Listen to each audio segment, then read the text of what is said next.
As at the beginning of every lengthy session of oral evidence, I must remind everybody about the rules. The hearings are being broadcast after a 10-minute delay. Those with electronic devices may use them to report to the outside world what they have seen and heard in the hearing room, but only 10 minutes after the event that they're describing. They may not use those devices for recording or photography. Yes. Ms Harvey, I'd like to talk now about Debenhams.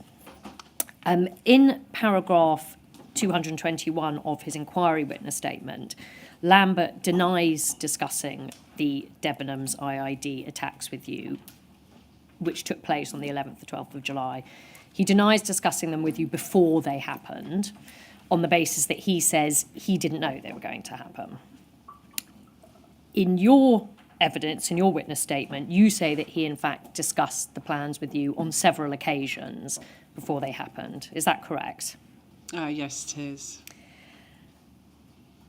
To the best of your recollection, Miss Harvey, around what time did he first mention the plan to launch these attacks?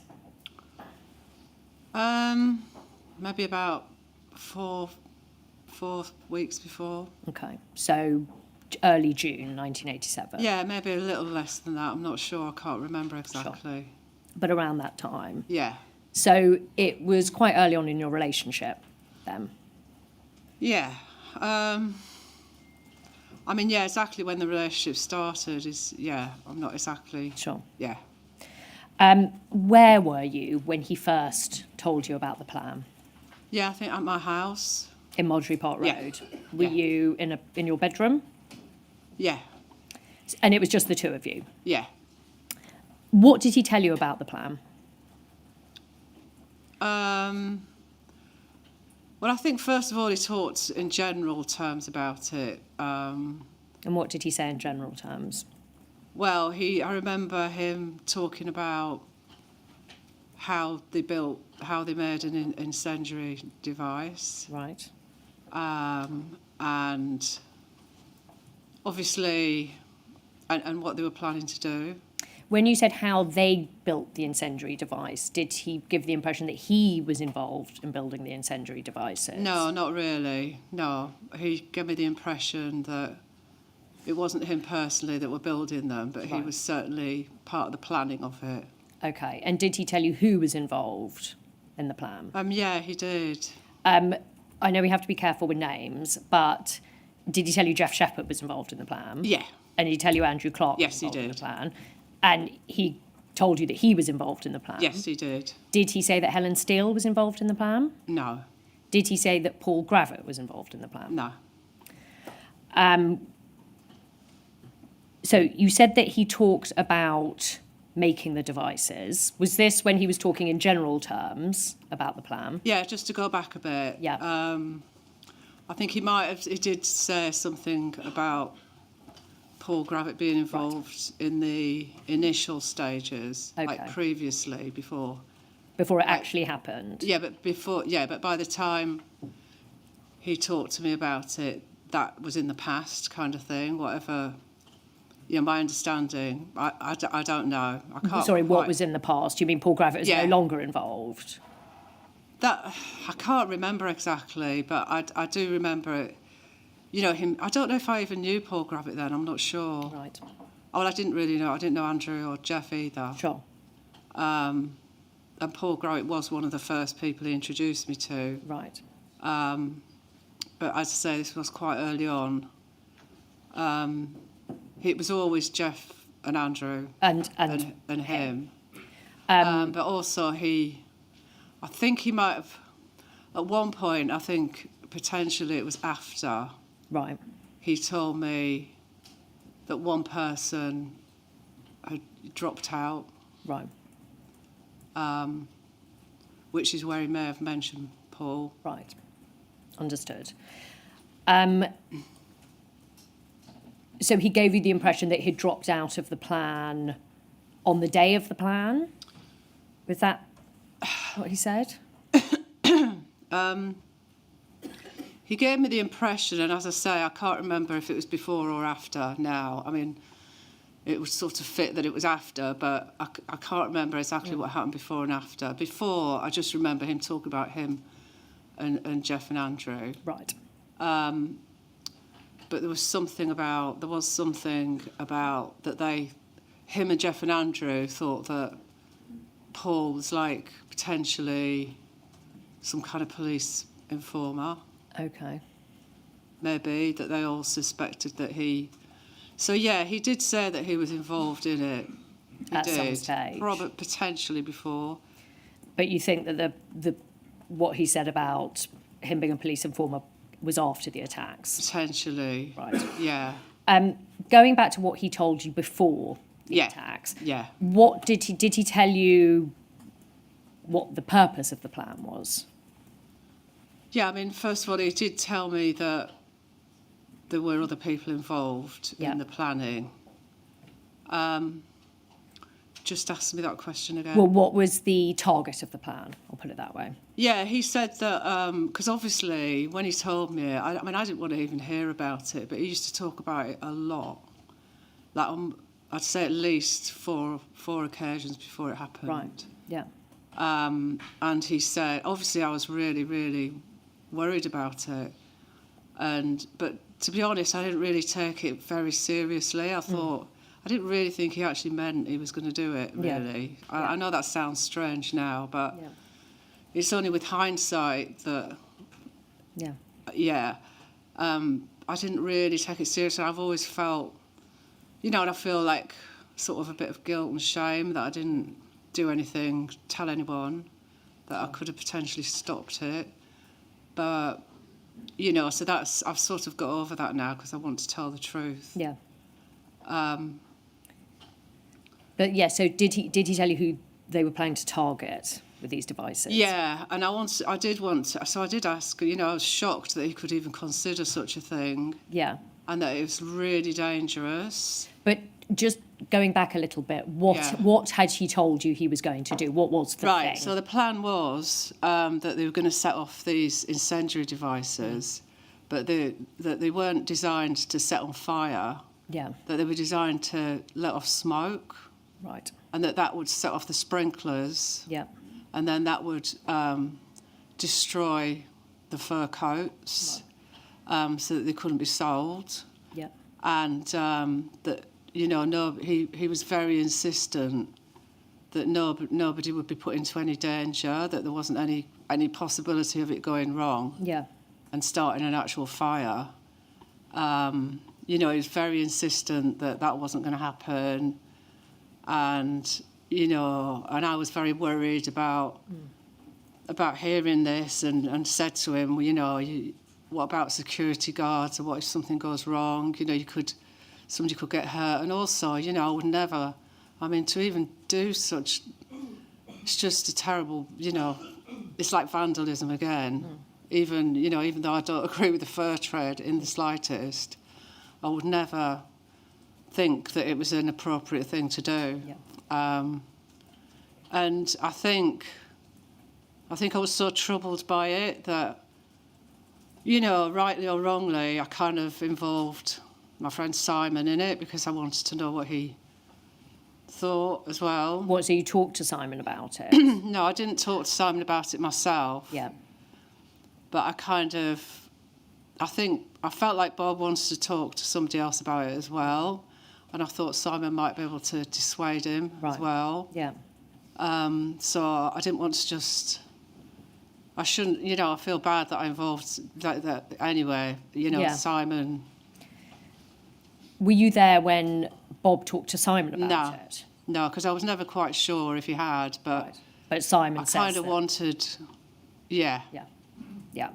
Did Lambert tell you in advance of the attacks that Debenhams was the target? Yeah, he did. Right. That did he tell you which specific Debenhams stores? Yeah, at the time I wouldn't have remembered the details, but he told me that there was...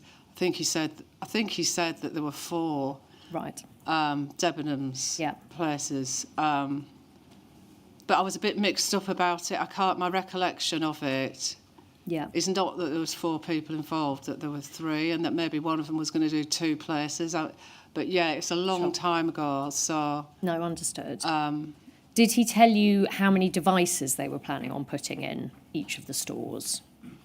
Yeah, one device, One is my device. understanding. Did he tell you where they were planning on putting the devices in the stores? Yeah, I mean, my recollection, and I don't know if this is right, but Yeah. my recollection is quite specific, so he must have said this to me at some point, because I have no reason to think it otherwise. He said something about putting them in the sofas in the fur department. I don't know if it was in the same location in all of them. Right. But So- is that where he said he was planning to? Yeah, I put the think device? so. But this was probably before, so I don't know if that's what actually they decided on in the end. Right. But he said down the back or the side of the sofa, Okay. that was like the waiting area where people were trying on the fur coats. And just for the avoidance of doubt, he was clear that he was going to be one of the people planting the devices. 100%, he was one of the people, yeah, him, the three of them. Right. But, you know, he was, you know, well involved. He wasn't like doing what the other two wanted or anything like that. It was kind of an equal thing. That was the impression At he the gave you. least, yeah, definitely. Right. From the way he spoke about it, that was the impression. Yeah, it was something he wanted to do. Yeah. Did he tell you when precisely they were planning to do it? No, he didn't. No, he didn't. I didn't. But what happened was, you know, there was one night when we were just going to bed. Yeah. And from my memory, it was like 11 or 12 o'clock Yeah. at night. And suddenly he said, as I was actually getting into bed, he said, no, I'm going off now to do this thing.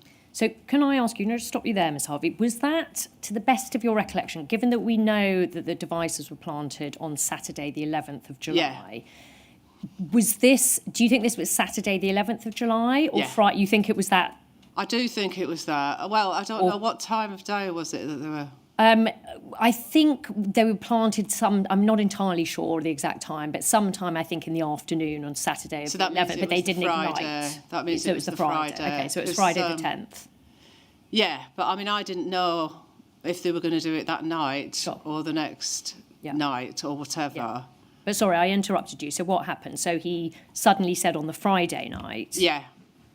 He said that he said he's going to go off and do it now, and that he said he was going to go and meet Jeff and Andrew in a park, and that they were going to get all the devices. Yeah. I mean, I assume one of the others had the devices, not him. Yeah, That was the impression I got. yeah, And that they were going to meet in this park, and then that they were going to go their separate ways and plant them in wherever they were going, you know, separate. So, yeah, I mean, I don't know how they were going to get that. I mean, I was just a bit taken up, very shocked, What and time felt of really bad, you know, going to sleep. And, you know, even then I didn't really think he was going to do it, yeah? to be honest. What time of night was that, Miss Harvey? Yeah, it was like about 11 o'clock at night. Did you try and tell him not to do it at that stage? Well, I would like to think I did, but... But did he seem like his mind was made up? Oh, yeah. Yeah, And he sort of said he was going to do it, put his coat off and went. right.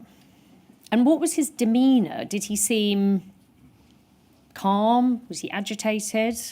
He seems fairly calm, I would say, but sort of quite serious. Yeah.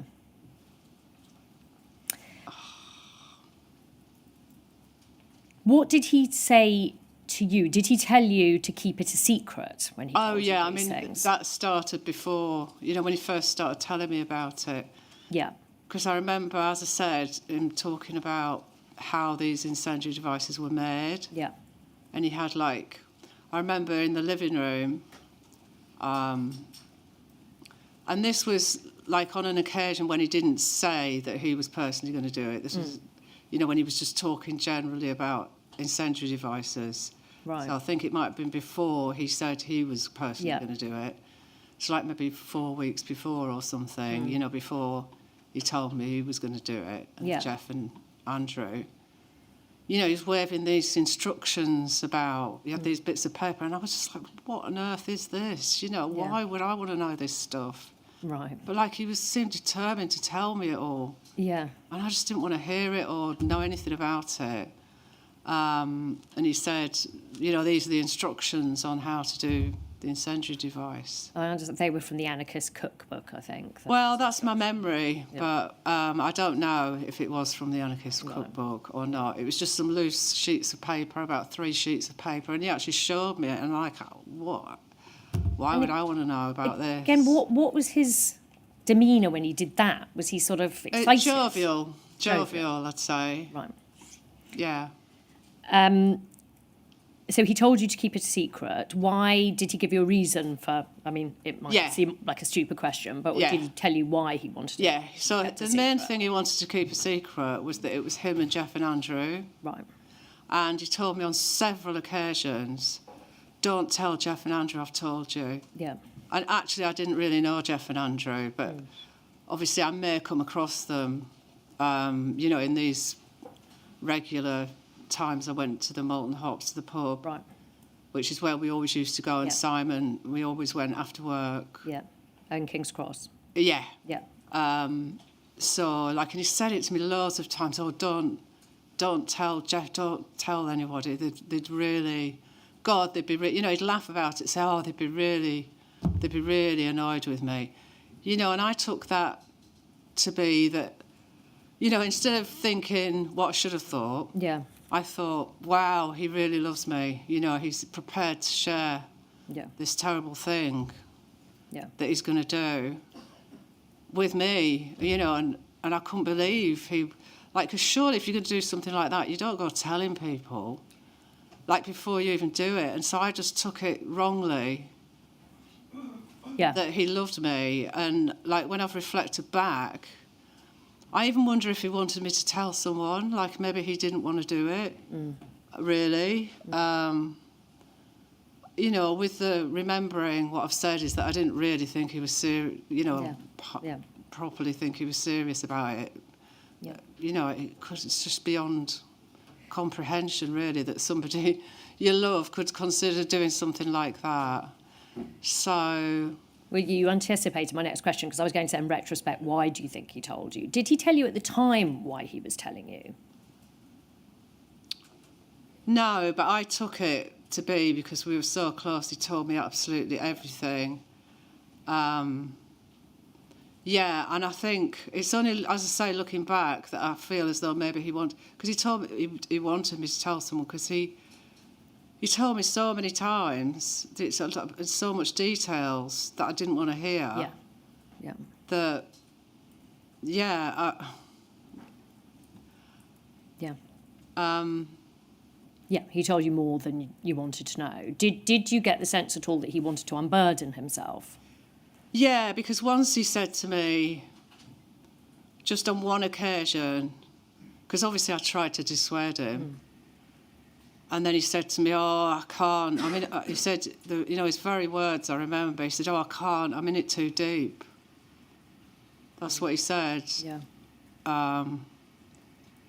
Yeah, so, like, that's, as I say, in retrospect, like, I'm such stupidly, you know, loyal and believe, you know, fully... You know, like, there's no way I would ever break somebody's confidence like that I loved like that, even though it was so wrong, even though I thought it was so wrong, that, you know, I know what a lot of integrity I have got, and I don't know how he would expect me to have that amount of integrity and not even tell my best friend. No, I didn't even talk to Simon about it, though, as I say, I did kind of try and direct Simon to discuss it, and to get Simon's, you know, hoping Simon would be able to persuade him not to do it. And what did Simon make of it? I mean, was Simon... Well, to be worried? honest, me and Simon didn't talk about it till we found out that he was a policeman. Yeah.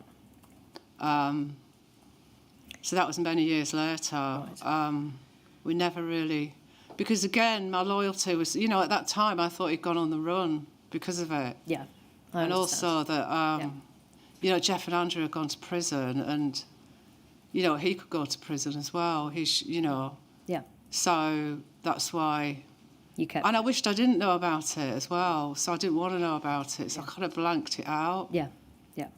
Yeah. And no, I didn't talk to Simon about it explicitly, and he didn't talk to me either.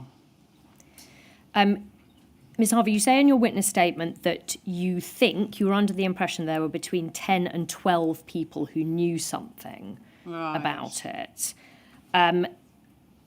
Did you, I assume you gleaned that from things that Lambert told you? Yeah, I'm not sure where I said that, but thinking back, Yeah.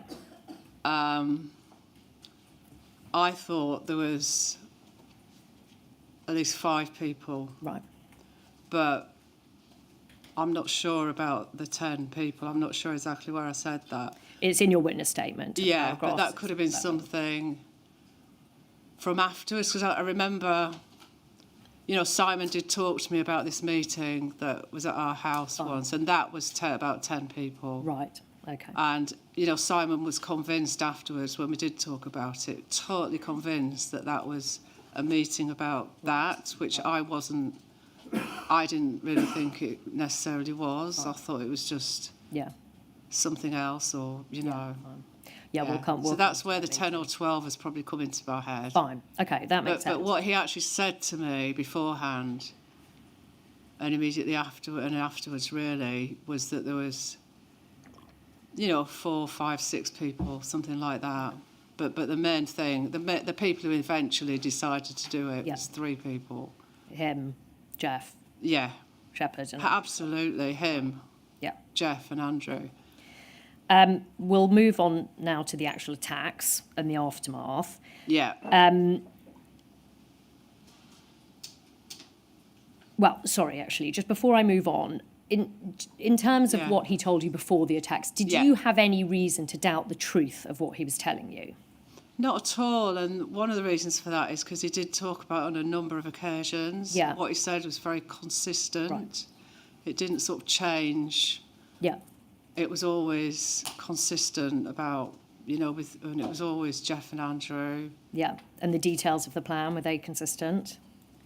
Yeah, the details of the plan weren't discussed that many times. Right. Mainly only, about the devices. Yeah. That wasn't really discussed. Well, apart from when I tried to dissuade him and he insisted that it was only going to let off smoke. Yeah. Did you talk about the sprinkler system? Yeah. Yeah. Yeah, that's the whole point, was to set off the sprinklers, not to cause a fire. Yeah. But yeah, we didn't talk about that many times. Right. But what he did talk about a lot was that him and Jeff and Andrew were going to do this. Right. Yeah. Now, after the attacks, so they took place on the 11th and 12th of July. The 12th of July was the Sunday. I understand that you were at Marjorie Park Road on the night of the attack, so the Saturday night, the 11th. Yeah, so I can more remember the Friday night because... That's when he went off, and I didn't know it was going to be on the Saturday.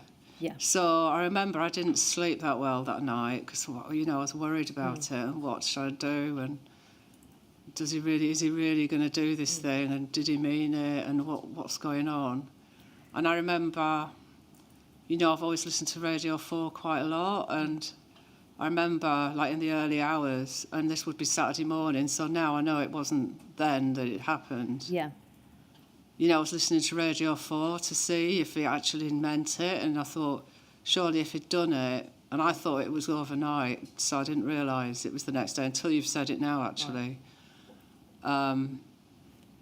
Well, it was overnight. They planted them on the Saturday, the 11th, and then I think... Yeah, I don't know. Well, I thought from what Paul said that it was during when the opening hours, but at the time I thought they were going off from the park in the middle of the night to plant them out, which was a bit, not logical because the stores wouldn't be open, would they? No. But I just remember that night after he'd left, and it's not very logical, but that, listening to the news and thinking, surely, if he really was going to do it, because I still didn't really believe he was going to do it.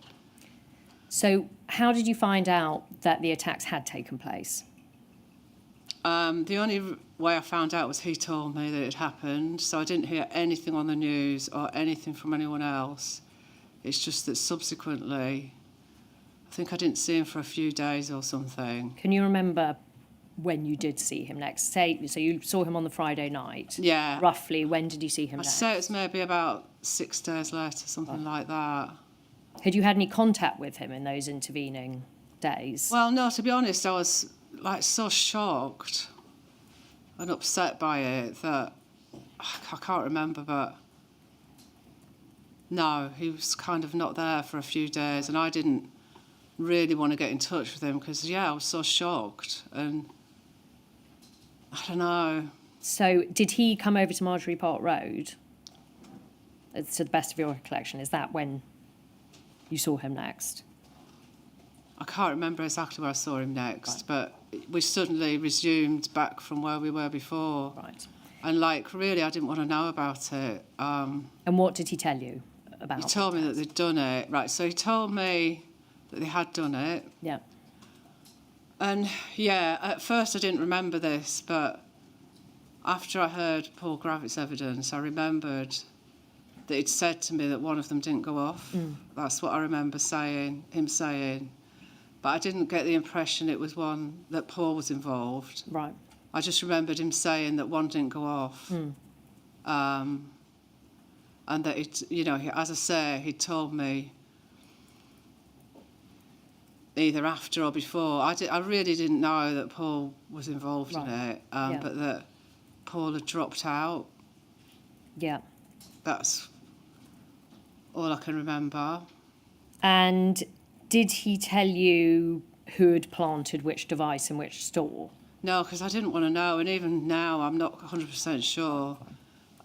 It was like many years later, I think when it all came out, that there was, in The Guardian, there was a picture of one of the stores had burnt down, and that was the first I actually knew that one of the stores had actually burnt down. So Lambert didn't tell you that at the time? No. That was the Luton store. Yeah, I mean, I remember, as I say, this is after finding out that he was a policeman. Yeah.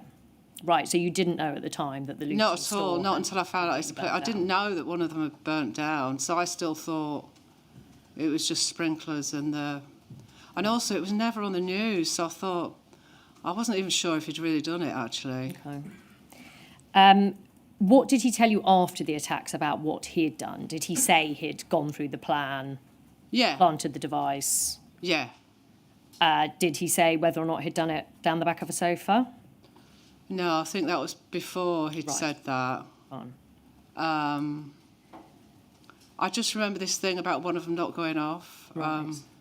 But I seem to get the impression, this is obviously not right, but, that one of them didn't go off, but it was in the same store. One of them did and one of them didn't. Right.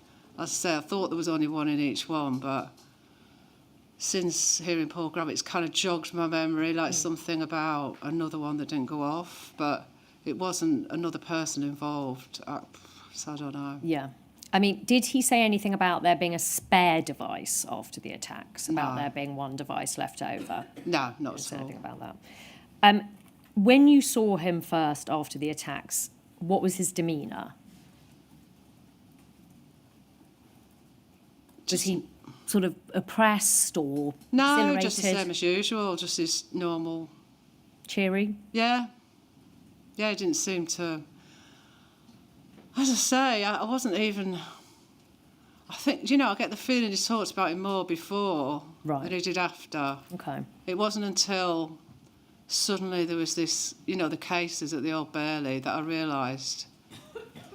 Like, thinking back now, I don't think we did talk about it afterwards that much. I don't think he even, which is different to what I just said a minute ago. I'm not really sure that he told me Okay. straight after that it had actually happened, and I didn't want to know. Right. But definitely by the time the cases came up, obviously then Yeah. it was obvious that it had happened. Right.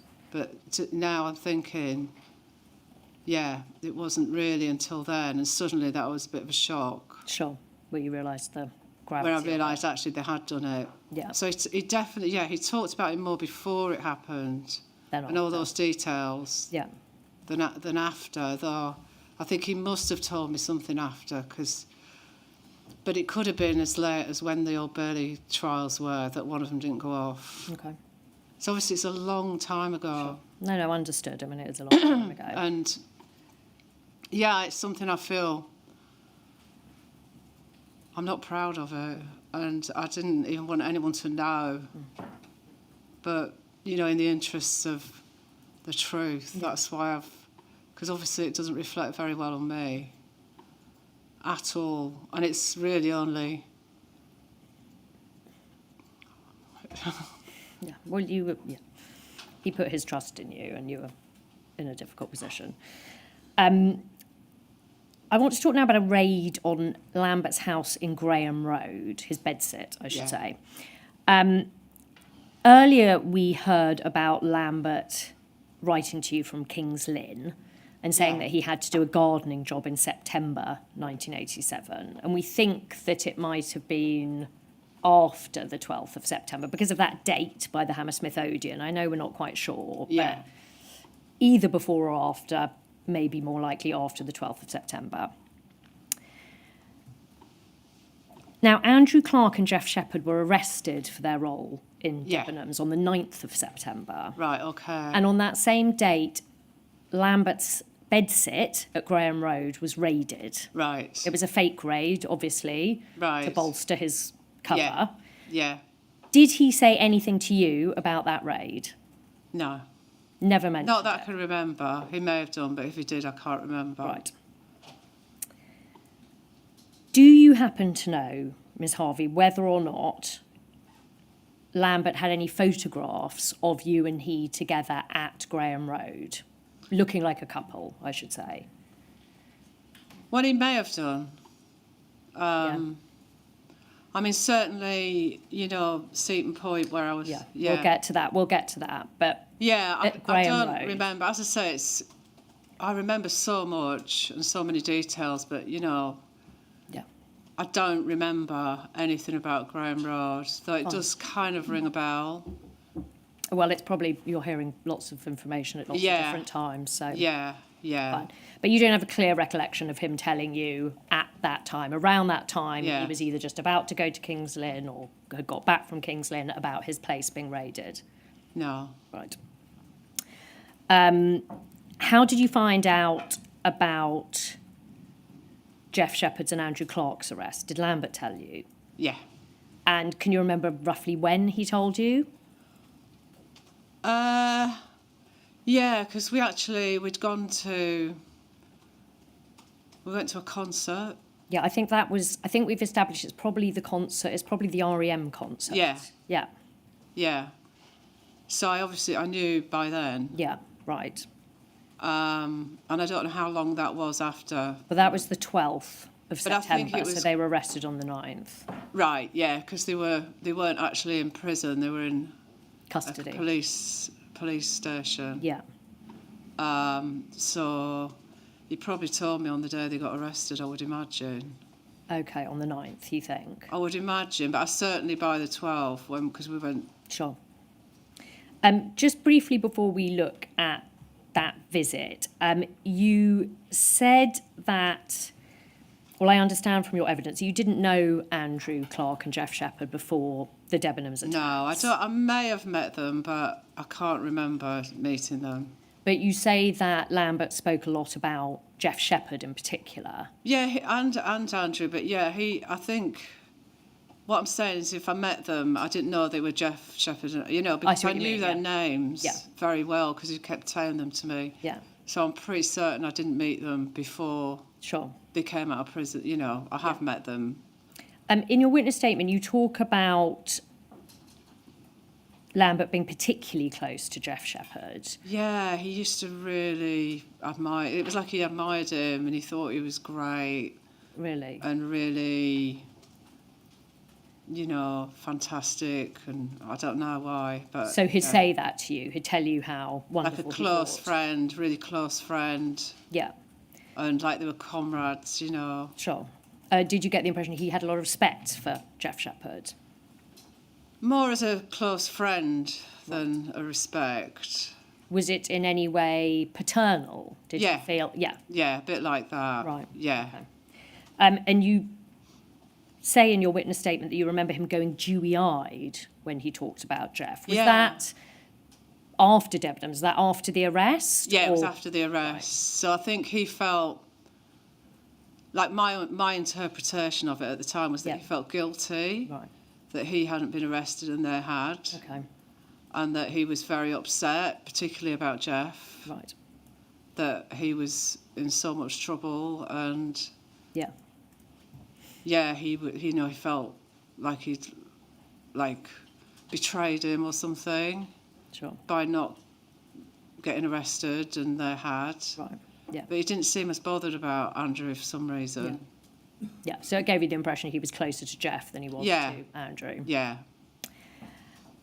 So we've mentioned you went to visit Jeff Shepherd and Andrew Clark in Yeah. police custody. And now I Yeah. understand from your statement you were unable to see Jeff for some reason. Yeah. But you did manage to see Andrew. I think you're unable to unable to recall which police station it was, but you think it was somewhere in North London. Yeah, and you know, my memory is that's the first time I ever met Andrew, was on that occasion, and actually that we were going to try and see Jeff mainly, Sure. but that Jeff wasn't allowed to see us, so Yeah. we saw, but Andrew was allowed. Yeah. So we briefly, they briefly brought Andrew into a room to see Bob, and I was there as well. Yeah. And what happened on that visit? Can you remember what they discussed? Well, they didn't discuss anything about Debenhams or anything like that. It was more about, kind of a supportive, friendly, Yeah. you're my friend, and it was only 5 minutes, and like what it was like in the police cell and things like that, Right. and like if you had enough clothes and Sure. stuff like that, and how he was being treated. And what did Andrew Clark say? Was he I think being it was treated okay. decently? Right. I think it was okay. And Like- did he seem all right in himself? How did Yeah, he he appear? did seem okay. Obviously scared. Yeah. And yeah, I mean, I didn't know him. I think it was the first time I'd ever met him, and I was just there. I didn't want to go I'd never been in a police station, I don't think, never mind. I didn't even know that they had cells in police stations. Did So you feel- like, it wasn't like earlier on in the night, it says, oh, we're going to go and see them. We'd been to this concert. And then as we were on the way home, he suddenly said, oh, I want to just go into this police station and try and see them. That I know that they're being held here. Right. So it's a bit like- potentially it was near Hammersmith, but I don't know. Okay. So a bit like the LGP meeting, that it was sort of sprung upon Yeah, you. exactly like Yeah. that. And did you feel a bit awkward? Oh, yeah, well, as I say, I'd never even been in a police station, really, Yeah. that I recall. I just want to look very briefly at visits to Jeff Shepherd that you made with Lambert. Right, so this is later on after... Yes. Yeah. So is this your understanding that these visits took place when he was on remand or after he'd been convicted, or Well, when would he have been convicted? he was convicted in summer 88? I think probably before and Right. after. So when he was on remand. I think there was about Yeah. at least three occasions. Yes, you say 3 in your witness statement. Yeah. And again, what do you recall was discussed during those visits between Lambert and Shepherd? Well, again, nothing at all political or about what had happened. Anything about the trial? Or Not that I can remember. It was more about, I remember Bob saying, like he's taking vegan food in and saying that he couldn't get very good vegan food in the prison, and also taking cigarettes. right, because although Jeff didn't smoke cigarettes, apparently you can use them as currency and when you're in prison to buy things. Right. Like food and stuff. Yeah. And so he was taking them with that purpose, Fine. taking the cigarettes. Yeah. So, to the best of your recollection, there was no discussion of legal strategy? No, not at all. Fine. Not when I was there, no. Right. Moving on now to the trial, you convey the sense in your statement that Lambert went to the trial a lot. Yeah, Did he attend every day? Yeah, I think so. That's what I remember, because I would be going to work and he would go off to the Old Bailey, yeah.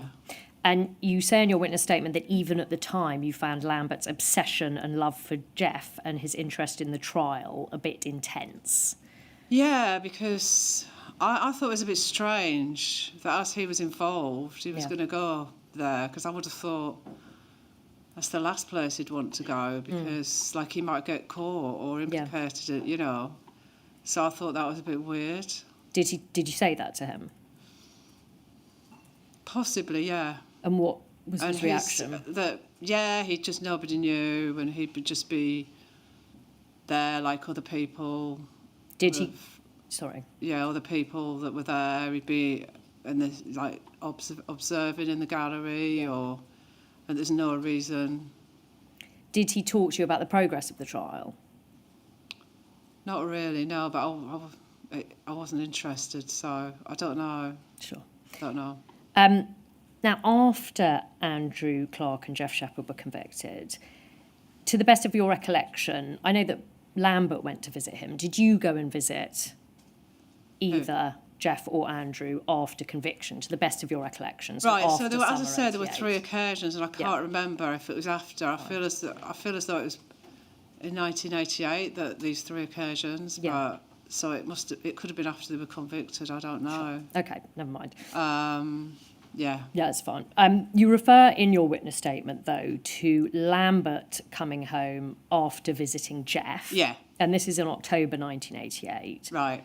And that he was in a sort of gloomy frame of mind. We'll get to that in due course, but would Lambert visit Jeff in prison? Yeah. Often, to the best of your recollection? Well, certainly more than the 3 times we went together. Yeah. And was it your understanding that those visits were in his capacity as Jeff's friend or in some sort of official role as part of ALF prisoner support? As a friend, okay. Yeah. Right, just very quickly, Ms Harvey, I just want to talk about Lambert having a key to Marjorie Park Road. Yeah. This is something that Simon Tremaine says in his witness statements. Did Lambert ask for a key to Marjorie Park Road? I think I would have. He was there so much, and it was so. Our relationship was so established that, and also his flat was. It was just a practical arrangement because I wouldn't get home from work till 6 or something, 5:30, and he would be home. So it might have been a mutual thing rather than something he pushed for. Yeah. Is that fair? I mean, obviously I can't recall, but he might have mentioned it, but I can't recall. I'm sure I wouldn't have voluntarily. I don't know. It could have been mutual, I think. Right. But you were happy to. We were so close. Yeah. Yeah. Yeah. Did you talk to your housemates before giving Lambert a key? No, but as I say, I think other people's who lived there, partners did stay. I understand that he asked you on one occasion if he could hold a meeting at Marjorie. No, actually he didn't. Oh, he didn't ask? No, he didn't ask. It was, I came home from work. Yeah. I don't remember him asking. But yeah, no, I do recall that I wasn't really expecting it, but I wasn't that shocked. I was a bit shocked, but yeah, he told me, on that evening, because I came home from work and there were all these people there, and Simon was already there, home, And he was sort of quite concerned that they were having this meeting. And so Bob came out and I asked him what they were doing. And he said, oh, they just needed I think he said a safe house, a safe place to have a private meeting with his friends, his activist friends. And can you help us with when this was roughly? Do you think this was before Debenhams, so sometime before July 1988? I really can't remember. Right. I really can't. It was definitely in Marjorie Park Road, so it was 1987, but honestly can't remember. No, don't worry. Simon comments on the fact that he came home to find this meeting in train and that he was looked at as an interloper and that it made him cross. Yeah. Was that something he expressed to Lambert? Well, I think, as I say, when I came home, I think that had already happened. So, no, I didn't. Obviously, Simon said to me when I came in, oh, what's going on? Why are you letting, what are all these people doing in our house? Yeah. Yeah, and I just, made light of it. There was quite a lot of people, friends coming and going, we were all very... Sure. Relaxed. Yeah. So it didn't bother you unduly? No, a little bit, because there was quite a few people, but they all seemed really friendly, and I don't know. Was Lambert, did he give you any assurances about it not happening again? Well, I know, because Simon and other people in the house weren't very happy about it at all. So because of that, I told him, it was understood that it couldn't happen again. Yeah. Yeah. Understood. Sir, I'm about to move on to a new topic. I'm wondering if now is a good time for a break. Certainly. We'll break now for a quarter of an hour. Roughly how much longer do you think you have left in this phase of your questioning? I think I would say another couple of hours. It's hard to say. I'd say an hour and a half. Yes. So we've Maybe got a little bit longer than that. We've got a full afternoon. Are you willing to bear with us? Well, yeah, that's what I'm here for. Thank you. Very well. We'll break for a quarter of an hour. All rise.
Ms Harvey, I'm sorry to go back to a topic we've just covered. Yeah. But there's just something I want to clarify Okay. on the Debenhams attacks.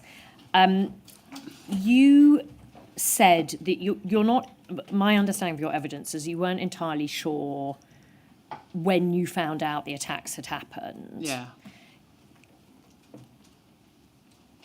You think Bob Lambert told you, Yeah.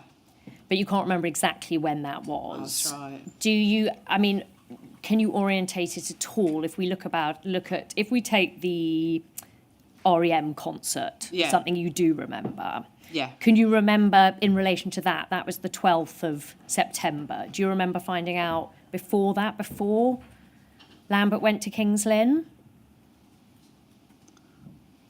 Probably, Okay, but I'm not sure. sure.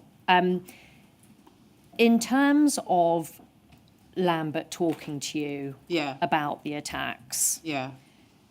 you said in your evidence that it was your understanding that that was around 4 weeks before the attacks happened. Yeah. What leads you to believe it was around 4 weeks before the attacks happened, if you're a little bit unsure about when the attacks happened? Does that make sense? No, I'm sure when the attacks happened, because the night that he was going to do it, he said he was going to Right. do it. And is there any, that night when he said he was going to do it, is there anything in your, I mean, we know now that the attacks happened on the 11th and 12th Yeah. of July. Is there anything from your memory then that brings to mind the date of that night, that you can pinpoint that date? No, No? only that I know now that it happened then. Right, so that's something you've put together. Well, I remember him going off and saying he was going to do it the night before he did it, and yeah, that July sounds the right time. It Right. just because it was, you know, a few months, like a certain amount of time into our relationship, like reasonably early on. Yeah. Is there any other way you can pinpoint it apart from what you found out in terms of, was there any event you attended together soon afterwards or before that can help just pinpoint that date? Don't worry if not. No, not really. Anything? Do you remember anything particular on the radio? You said you were listening to Radio 4. Can you Yeah. remember anything in the news or anything that might help pin it down?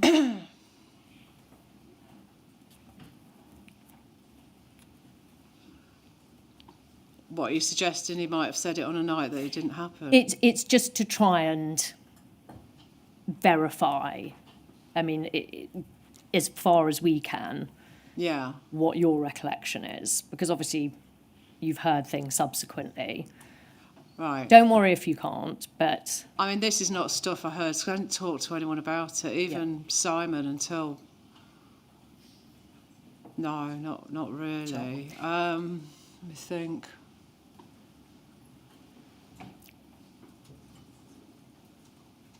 Well, I do know it was in the summer. yep.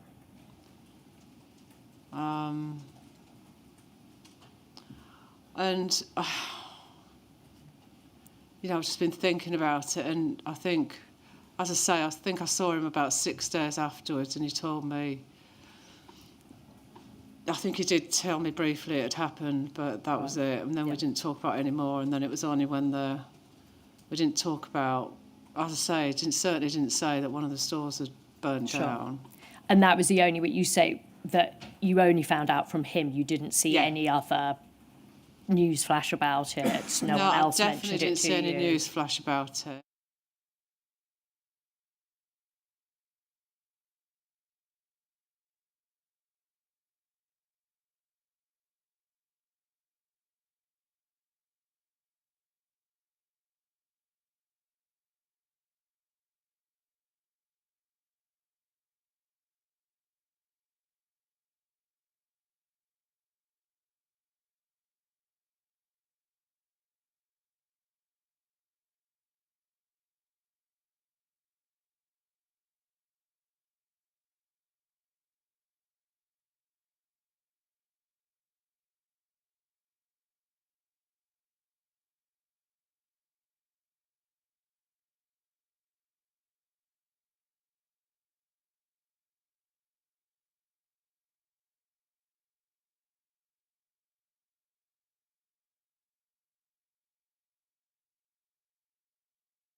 there must be no reporting to the outside world of what you heard between 8 minutes past 3 and 11 minutes past 3 this afternoon.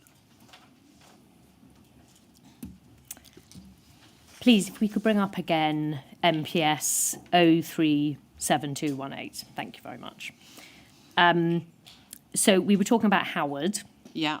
and you were saying that it was your impression he was not an activist Yeah, that's at the correct. time you lived with him, because you say he was just going to work and Yeah. then just spending time at the flat. Is that Yeah. right? Absolutely. All going to the pub. Or going to the pub? Yeah.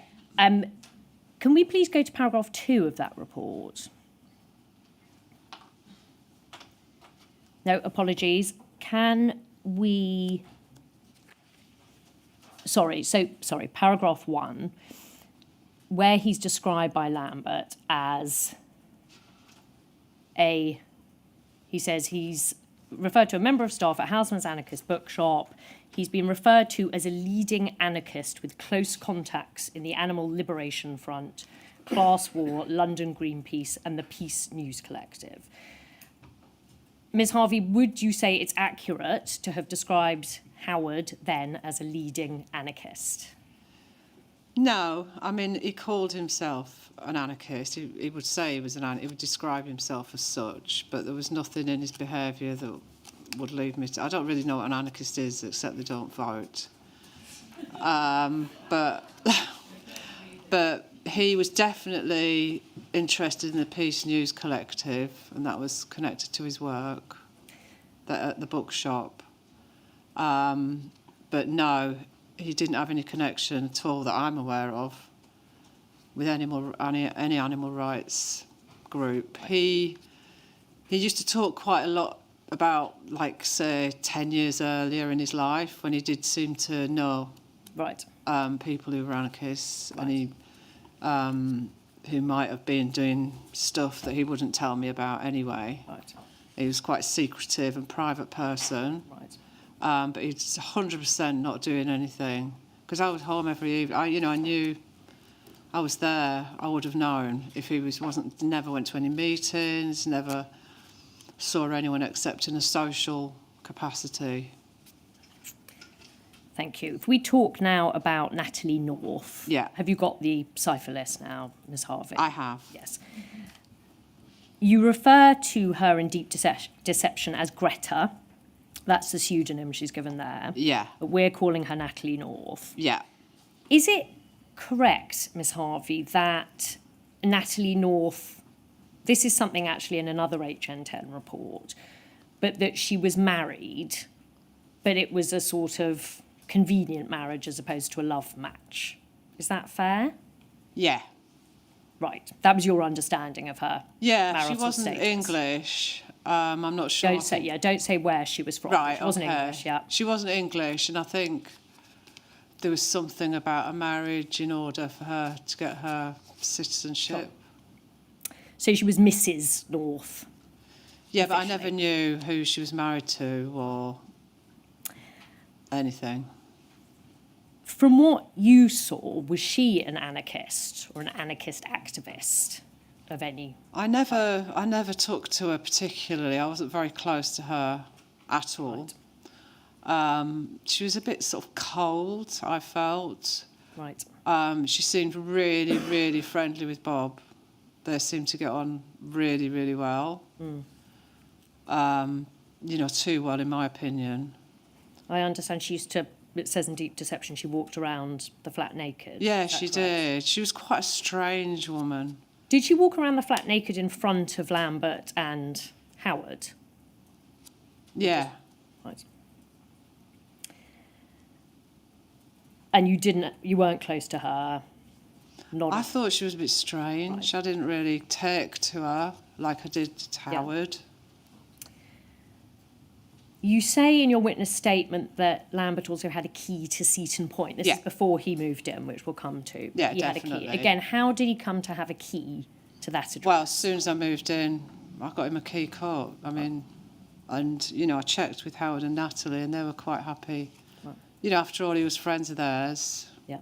He was quite happy. In fact, I think potentially used to go around there before I even moved in. But I don't know if he would have had a key. Right. But he certainly was going around there sometimes socially. Yeah.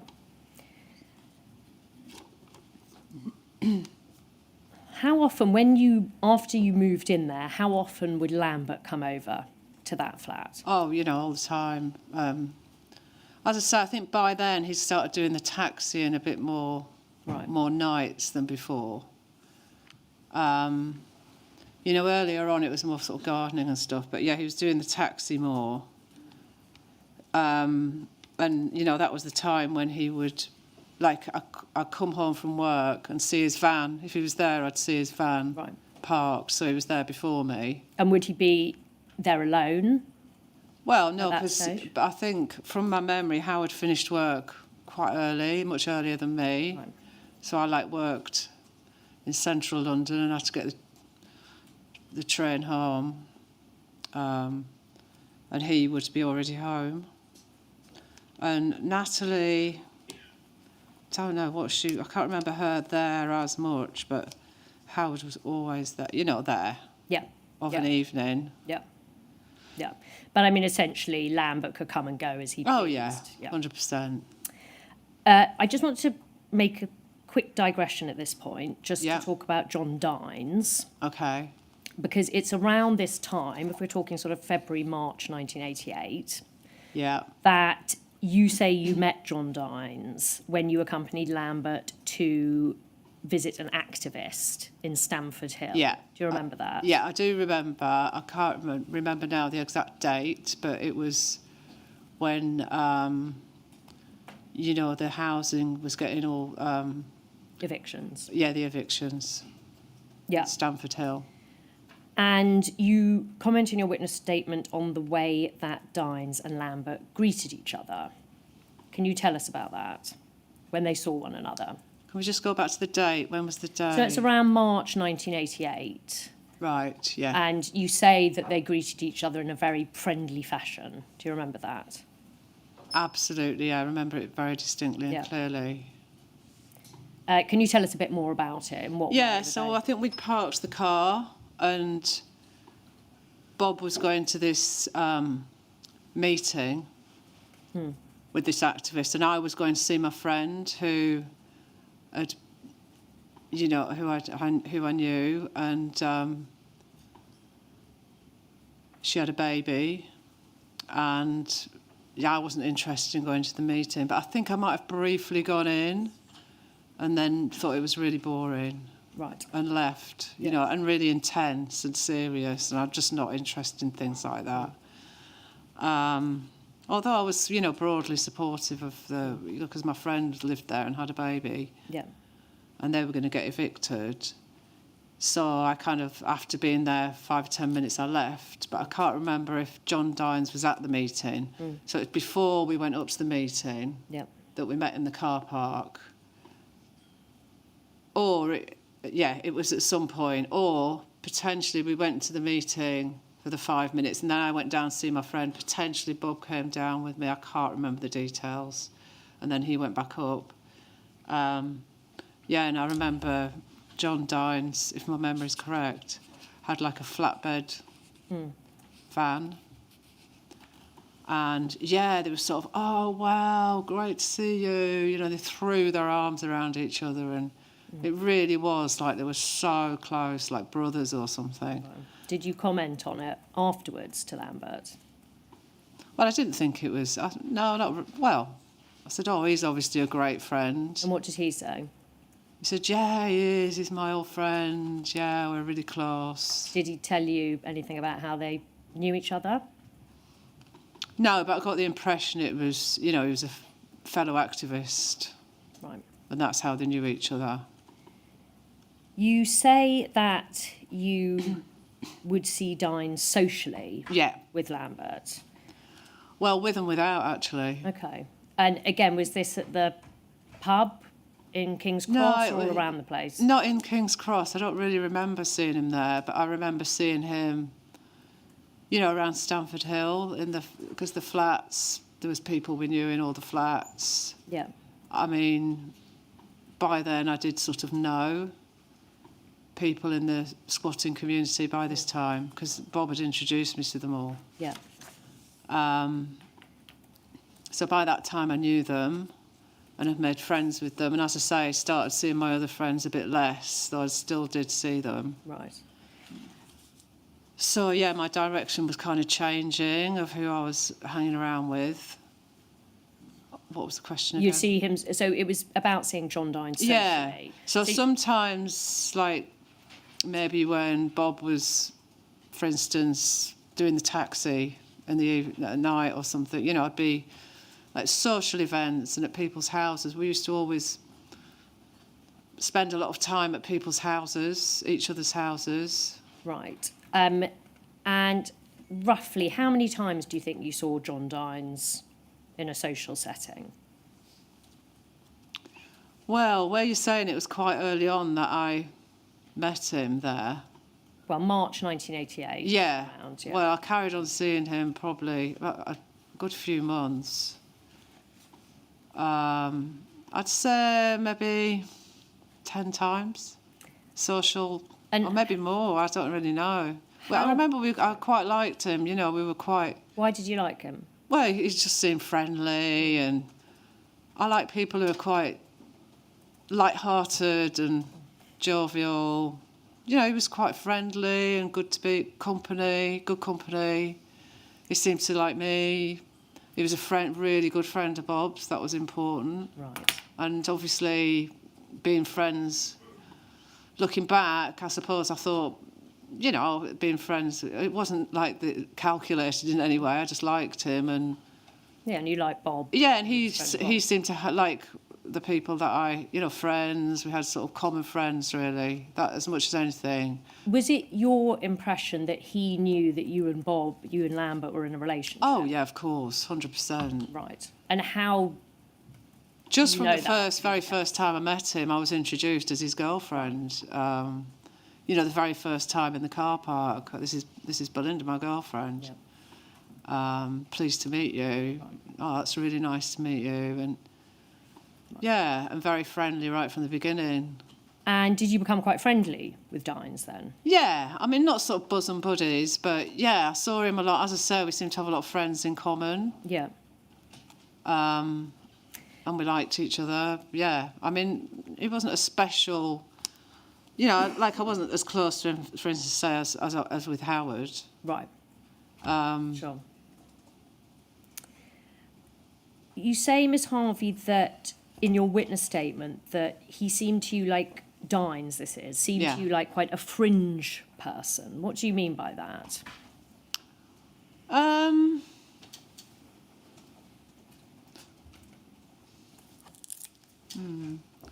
mean, is that in relation to activism or socially? Yeah. Activism, you think? Yeah, he wasn't I didn't get the impression he was a massive activist. He was more of a social activist, if you know what I mean, like pretending to be, or I think maybe he was interested in Hunt Sabin a bit. And did you ever see him with Helen Steele? No. I'll bring this up quickly. Can we please bring up UCPI 37014?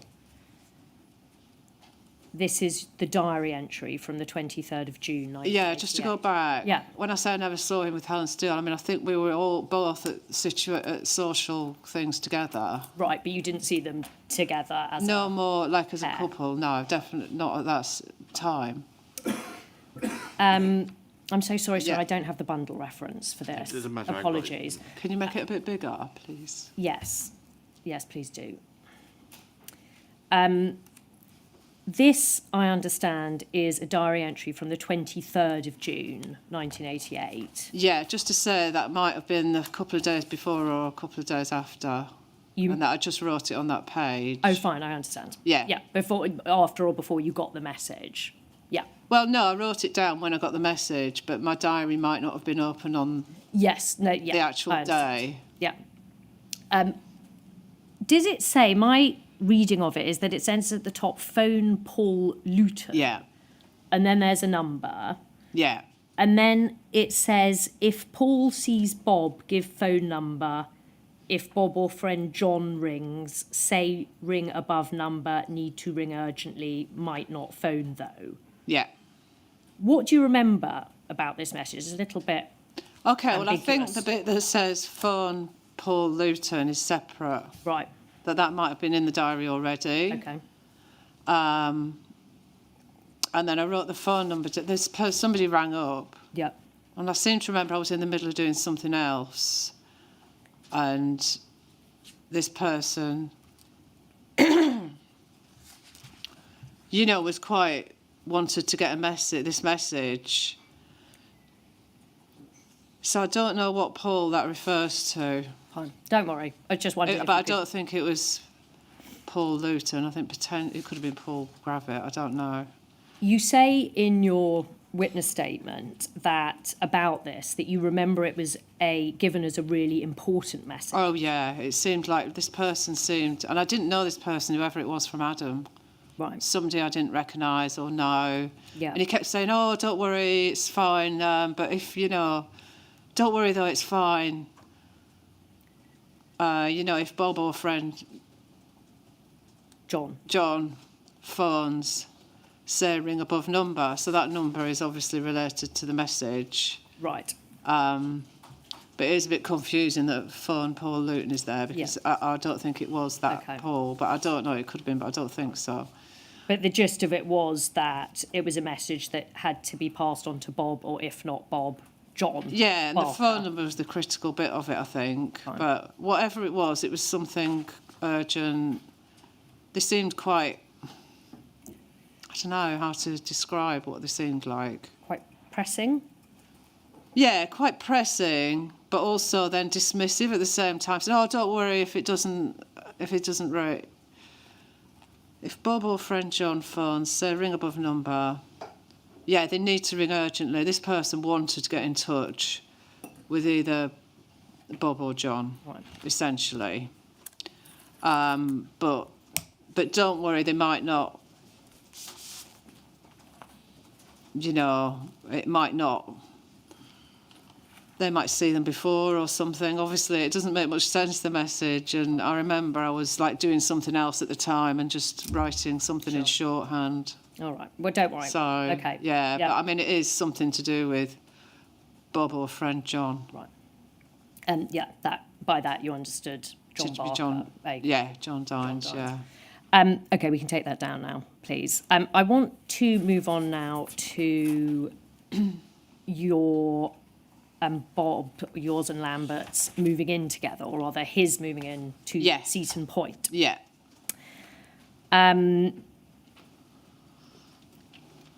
Now, my understanding is that you raised, I'm not entirely sure when in 1988, but early in 1988, you raised with him the possibility of your living together. Yeah.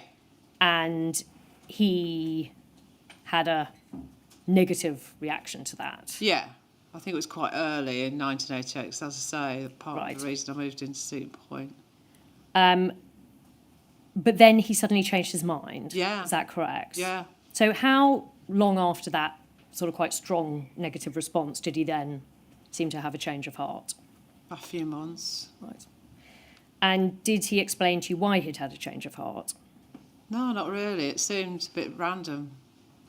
And how did you feel when he changed his mind? Oh, I was just delighted. I thought, yeah, delighted. And it was fine with Howard and Natalie North? They were happy for him to... Oh, yeah, because he was there a lot anyway. I'd like to bring up, please, UCPI 37011. Sir, this is tab A2. Ms. Harvey, this is a diary entry of yours from May 1988. Yeah. I'll read it out, if that's all right. It says, the main text says, I'm beginning to feel this nagging feeling that Bob isn't good for me, not at the moment, but in the future. I think maybe we're too different. What hell it's going to be when we do part. I'm going to see what it's like when he moves in here at the end of the week. But I want a home, and I'm not sure he does. And I realise that I'll have to do something about it at some point. One thing I do know is that I don't want to be looking over my shoulder for the rest of my life because of a man. And then, well, he's not just any man, that's the problem. So the date of that is May 1988, and you refer to him moving in at the end of the week. Yeah. So from that, it follows that he moved in sometime Yeah. around May Yeah. 1988. Yeah. From this, it seems that even though he was moving in, you still had doubts about... I was just starting to have doubts, as I say, about stuff he was up to, and that maybe he wasn't going to change direction, Right, and that I was going to end up, you know, looking over my shoulder yeah. to see. Because the police were after him, Yeah. is that the idea? Yeah, exactly, because of that.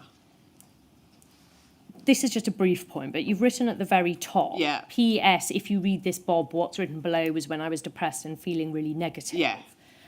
Can I ask, did you have a notion that he might be reading your diary? Well, yeah, because I thought we were going to be together, and yeah, and he did write in my diary, and yeah, he could read my diary because I would leave it in the bedroom. Or this was more of a journal than a diary. But, I mean, obviously you're confiding quite personal feelings to it, but it was... Yeah, but we were, you know, I thought there was a possibility he could read it, and I didn't want him to think, Oh.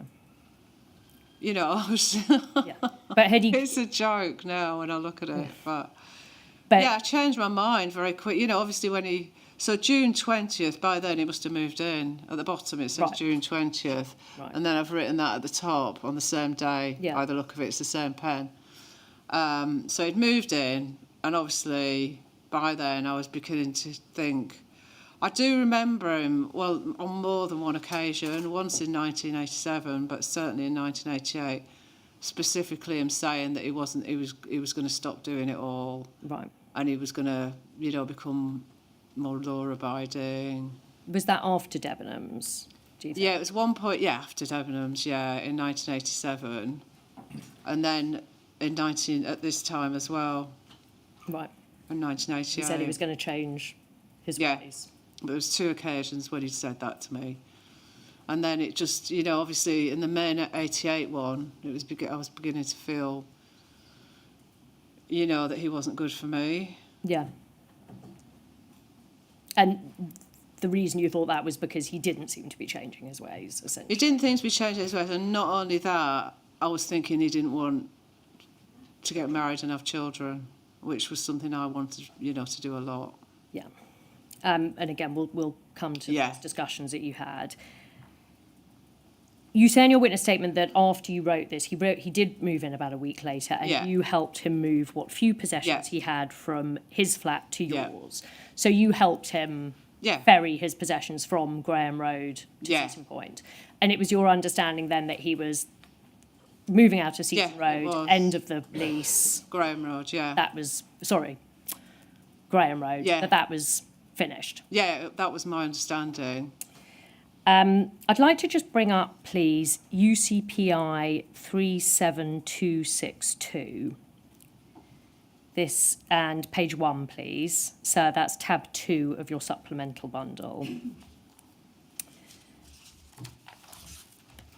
And this is a letter from Lambert to Paul Gravitt that he sent around Right. March 1988, around a similar time to the earlier exhibit we looked at from Yeah. Helen Still, when he was in Ely, Right, supposedly planting trees around a bypass. yeah. Now, I'm bringing this up, Ms. Harvey, because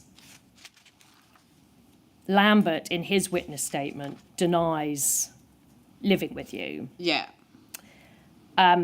You obviously say that that's not the case, Yeah. and that you did live together. yeah.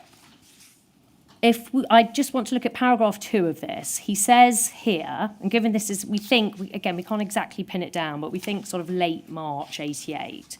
He says, I moved out of Graham Road when I started this job, i.e. the job of planting trees around the Yeah. bypass. Weekends, I'm at Seaton Point on the Nightingale estate with Belinda, Howard and Natalie North. Monday to Thursday nights are spent in the back of my van with good music to listen to, obviously, especially Steely Dan.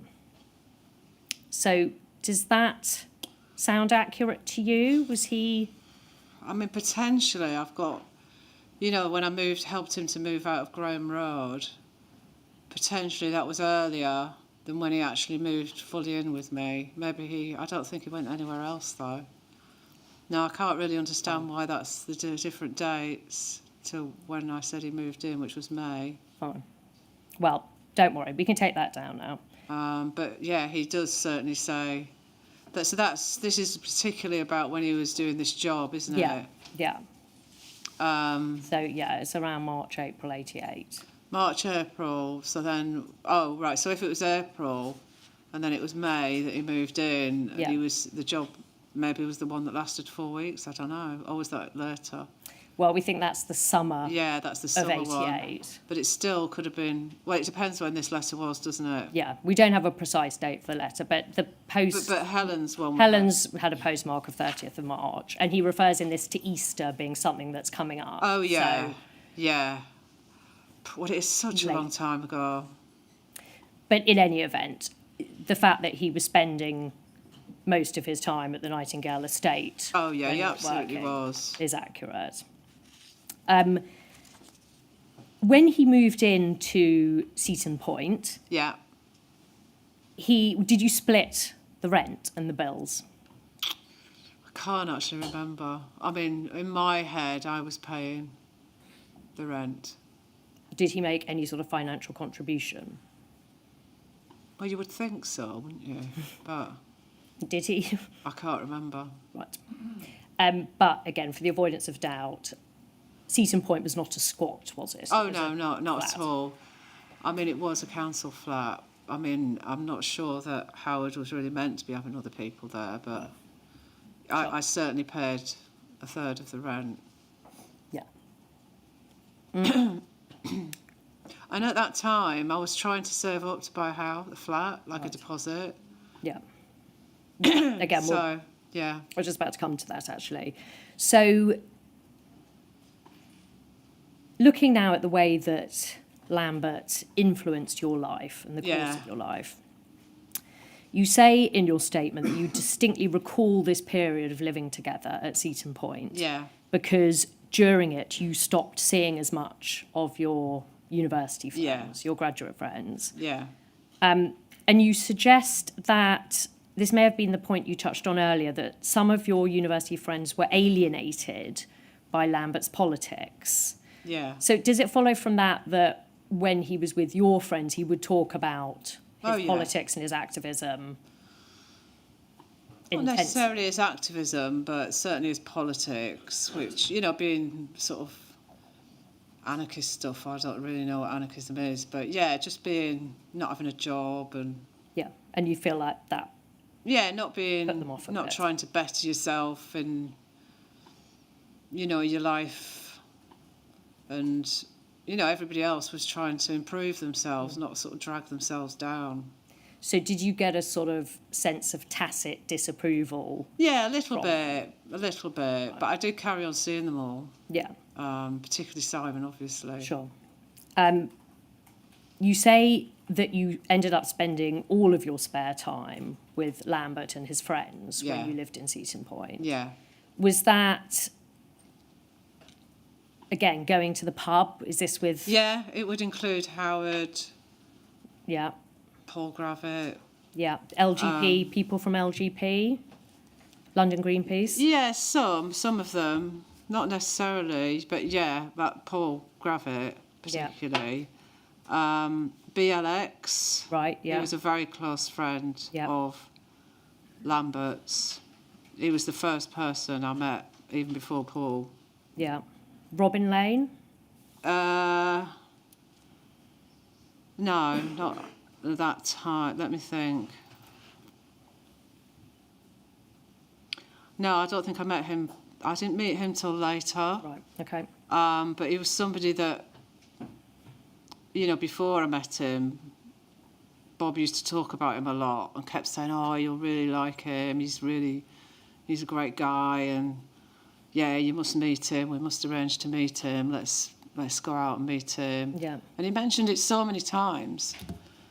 that actually I remember when I did eventually meet him, I sort of was a bit, you think why haven't you, I don't know. What do you mean by that? What, you think that... Well, because it felt like he hadn't wanted to meet me or something. I don't know why. But I don't think he actually, unbeknown to me, wasn't a bosom buddy of Bob's at the time, but I thought he was. So I thought it was strange that we hadn't met before, but that was the impression. But when I did meet him, we got on like a house on fire, so... Yeah. So you were drifting away from your friends, is that fair to say? I wouldn't say I was drifting away, but seeing less of them. Right. And you've just mentioned how you started thinking about buying a flat. Yeah. Now, that summer where Lambert was supposedly working but was actually away with his family for that long period, so 3 to 4 weeks. Yeah. My understanding is that in that period you started house hunting. I did. Is that right? Looking for a flat, yeah. Because you got a promotion at work. Yeah. And you were sick of Seaton Point, it was depressing. Yeah, and I'd saved up enough money for a deposit by then. Right. And when Lambert returned from that work trip / holiday, you showed him the flat. Yeah, I was really excited. Yeah. That I was buying this flat, and I'd even put an offer in. Yeah. And what was his reaction to the flat? I just didn't like it. I didn't think it was a good idea at all. I mean, at first he thought it was okay, and then he went round. Yeah. And I showed him it, and I was really excited and thought this would be our future. And, the main thing, he said, you do realise it's above a fried chicken shop. I mean, it was kind of set back from the fried chicken shop, so I hadn't really noticed the fried chicken shop before. It was kind of set back, and then, so you couldn't really see the fried chicken shop. Yeah. So I didn't actually realise it was above a fried chicken shop, really. But yeah, he was adamant that this isn't suitable. It's above a fried chicken shop. That's I'm a vegan and you're a vegetarian, and why would you want to live above a fried chicken shop? Right. So I was really, it just spoilt it for me. Because the whole reason, I wanted to have my own. I'd always wanted to have my own place as soon as I could afford it. And actually, subsequently, I never managed to get my own place till much later. Well, you've anticipated my next question. Because like I said, I understand that because he reacted in the way that he did, you withdrew your offer. Is that correct? 100%, yeah. And can I ask, why did his approval mean so much to you? I just regret it so much now that I did. I really... Well, because he was my future at the time, and I loved him, and I thought I wanted to be with him more than anything, more than I wanted a flat of my own. So if I'd have bought that flat and then he didn't like it and didn't come round, then that's not the objective. The objective was that we had a flat together and lived together and... Yeah. Yeah. After that, you've said that it took a while then before you did buy a flat. After that, did you then just give up on buying a flat for the immediate future? So what date was this, do you know? This was summer 1988. Yeah. Well, what happened was, around that time, he introduced me, as I say, around the same time when I say I stopped seeing my other friends as much, he introduced me to this whole new set of people who were in the squatting community into Hackney, in Stoke Newington. And one of those people particularly is one of my best friends now. Right. And she lived in there was this particular squat house that was squatted. Is this Sack Road? No. Right. This was before. Yeah. In about June or something, around the same time. And just looking if one of the people here... I can't see any of the names of the people that were there on this list. But looking back, they were... why isn't... There's a particular one who is a core participant who's not on this list. No. So I don't know if you can write it down. If you want, you can write it down and then we can have a look at it. He didn't actually live in this... He was one of the people. He was in a different place. But But Are there was you this make- particular squat, and he took me round there. yeah, This person didn't live in this particular house, Yeah, of course, yes. but I saw that person separately in a different squat. thank you. Right. But yeah, he introduced me to it and to these people, and the women there who weren't activists really. Yeah. They were just squatters from, I don't know. They were in the squatting community. They were just so lovely. They were just such lovely women. I just loved them so much. I just thought they were great, you know, and I like, oh wow, these are so lovely. These people are so lovely. And like really kind and giving and unselfish. You know, that's how it seemed to me. Yeah. And not orientated on money. And they just seemed such nice people. And I immediately fell for them Right. and wanted to see them more Right. as friends. And I did actually make friends with them, one in particular Yeah. who came around to Seaton Point and... But how does that link to your decision not to buy a flat? Were those two things linked in some way? I suppose not, but it just took my attention off that. Sure. Well, and do you think also maybe was there an element of they were squatters, they weren't interested in Yeah, it's buying not like property? the kind of buying a house is not kind of Yeah. the same. It's a whole different world, isn't Yeah. it? You know, it's capitalist or whatever. Yeah. You know, I didn't want these people to think I was a capitalist. Most of them didn't really work. Yeah. And I worked full time already Yeah. as it was, so that, and also most of them dressed like sort of like punky and things like that, and I didn't, but I still loved them, you know, Yeah. Yeah. and thought they were great, Yeah. and I wanted them to like me. Yeah. I Yeah, understand. So your priorities changed. yeah, and suddenly it didn't seem as important. But I understand from what you said not long ago that you now regret not buying. Oh gosh, yeah, I really do. It was a very bad decision, very bad.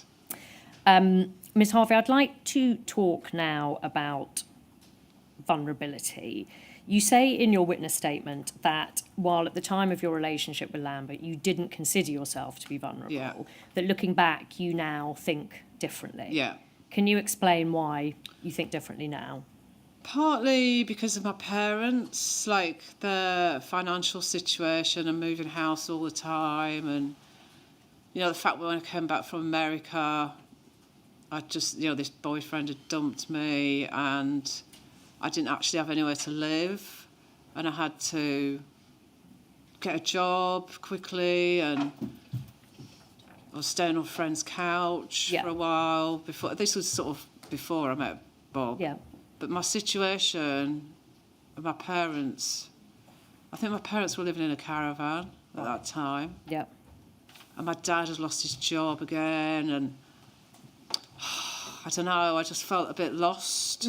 So things weren't very stable in your life. No, but I don't want to see myself. I've never wanted to see myself as a vulnerable person. But, you know, I want to be strong and I want to be Yeah. in control. And you know, yeah. Do you think that the age gap between you and Lambert Yeah. had... Yeah, that makes me angry. I was only 24, 25, maybe 26 when he left. 25 still. I must have been 26 when he left. But when I first met him, I was 24. And can I ask, in what way do you think that disparity in age, I mean, as it now transpires, there was... Well, because Over now, 10 looking years. back, he had his life sorted out already. He already had a wife and family and a house and everything, and I didn't. And he stopped me having that. You know, it completely changed the direction. He introduced me to all these lovely people who I still love, but they were squatting, and that wasn't the way I was going. You know, I wanted to have my own house and have a professional career. And to what extent do you think that the fact that he was older and that, as you've described, was incredibly confident, what do you think that gave him a greater ability to influence you? Yeah, I mean, looking back, I feel as though I was like groomed, really. Right. Like played with, like a plaything. And I think he used me to get closer to his targets. You know, and I thought they were his bosom buddies, and he was introducing me to his close, dearest friends, and now I find out he was using me as part of his job. Yeah. Well, again, we'll talk about the impact on you and the way you felt when you found out the truth. Well, that is how I felt. That is how I feel. Yeah, no, I understand. And as I say, this public inquiry, every time I come, it's another blow. Yeah, you mean because you find out. Yeah, I find out more and more. Yeah. You know, and it only just become apparent to me, these people, because, you know, I come and all these friends of mine are on the, you know. Are you all right, Miss Harvey? Would you like to take a break? No, I'm okay. You're all right. Yeah. Pause a moment. Yeah, I'm okay. Yeah, no, I'm calm. That's fine. It's fine. Tissues there. Yeah, no, I'm fine. I'm fine. You know, I haven't done anything wrong. On the contrary, Yeah, I haven't. all I am concerned about is your well-being, and Yeah, the moment you need a break, just Yeah. say so. I'd rather get through it. Do you know Yes, what I mean? I Yeah. understand. I'm Yeah. afraid we have got to have a break at some stage. But, Yes, well, I will have a. Yeah, I'll let you know if I need one. Thank Okay, you so much. right. Just for the transcript, I'm Yeah. just going to mention that, Yeah. Ms. Harvey, when you wrote the name down of someone that you Yeah. want to know, that Yeah. was Steve Curtis, and Yeah. we can say that name. Yeah. So, again, just making that clear. Yeah, so he's again a close friend who I still know. I don't see him that much these days, but he was particularly quite young. He's younger than me, and he's particularly someone who looked up Looked to Bob as a father figure, 100%. I'm very influenced by him. Right. That's my memory. Right. Talking now about children Yeah, and conversations you had with Lambert about that. yeah.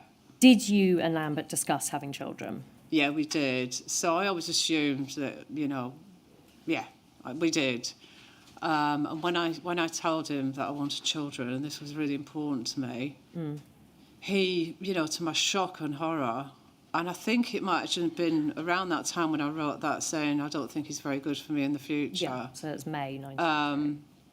He, to my astonishment, said that he didn't want children and he already had one that he couldn't provide for, and activism was his most important raison d'etre, as it were. And that was his main focus, and having, you know, all the things I wanted Yeah. seemed like not as important. You know, he was kind of making out they weren't very important, like they were kind of bourgeoisie or something. You know, that was something that you shouldn't really strive for, because there was much more important things you should be trying to do Yeah. in the world, you know. More And I fell weighty. for it. Yeah, right. And was that the first time you talked about having children and the fact he didn't want to have them? Was that around Yeah. May 1988, do you Yeah. think? Around that time? Yeah. How did you feel when he said, Oh, I was that he devastated. didn't- I remember crying. did you cry in front of him? Oh, yeah. I cried and cried, yeah. I cried, yeah, because I couldn't believe it. You know, it was like everything was going up in smoke, Yeah. and it wasn't at all what he... You know, I wasn't going to be able to change his mind. And what did he say when you cried? Did he try and comfort you, or was he... Yeah, he started saying things like, oh, you deserve better than me, and stuff like that. You refer to Lambert when you were in Dorset on that Oh, final yeah. trip together in Yeah. December, Yeah, saying to you that he wanted you to meet someone else that you could settle down with and Yeah. have children with. yeah. What did you make of him saying this to you? Well, by then, he was going to be going on the run. You know, that was our final... but I was still thinking, no, we love each other too much. It can't be... I was not accepting it, and... Yeah, it was, again, the same thing, that his politics was more important to him, that these, like having a family and a wife, a family, weren't an important thing, and that it's not his priority, and because he had higher things And Yeah. I believed it. Yeah. And did And that... I felt like I was stupid for wanting these things. Well, that was going to be my next question. So did he make you feel Yeah. as if you were a bit Yeah. lightweight? Yeah, want of a exactly better that. And, you know, that wasn't what you should be wanting. You should be wanting to improve the world more. And, like, you know, I wasn't... Yeah, like I was that was a lesser ambition and Yeah. not appropriate ambition.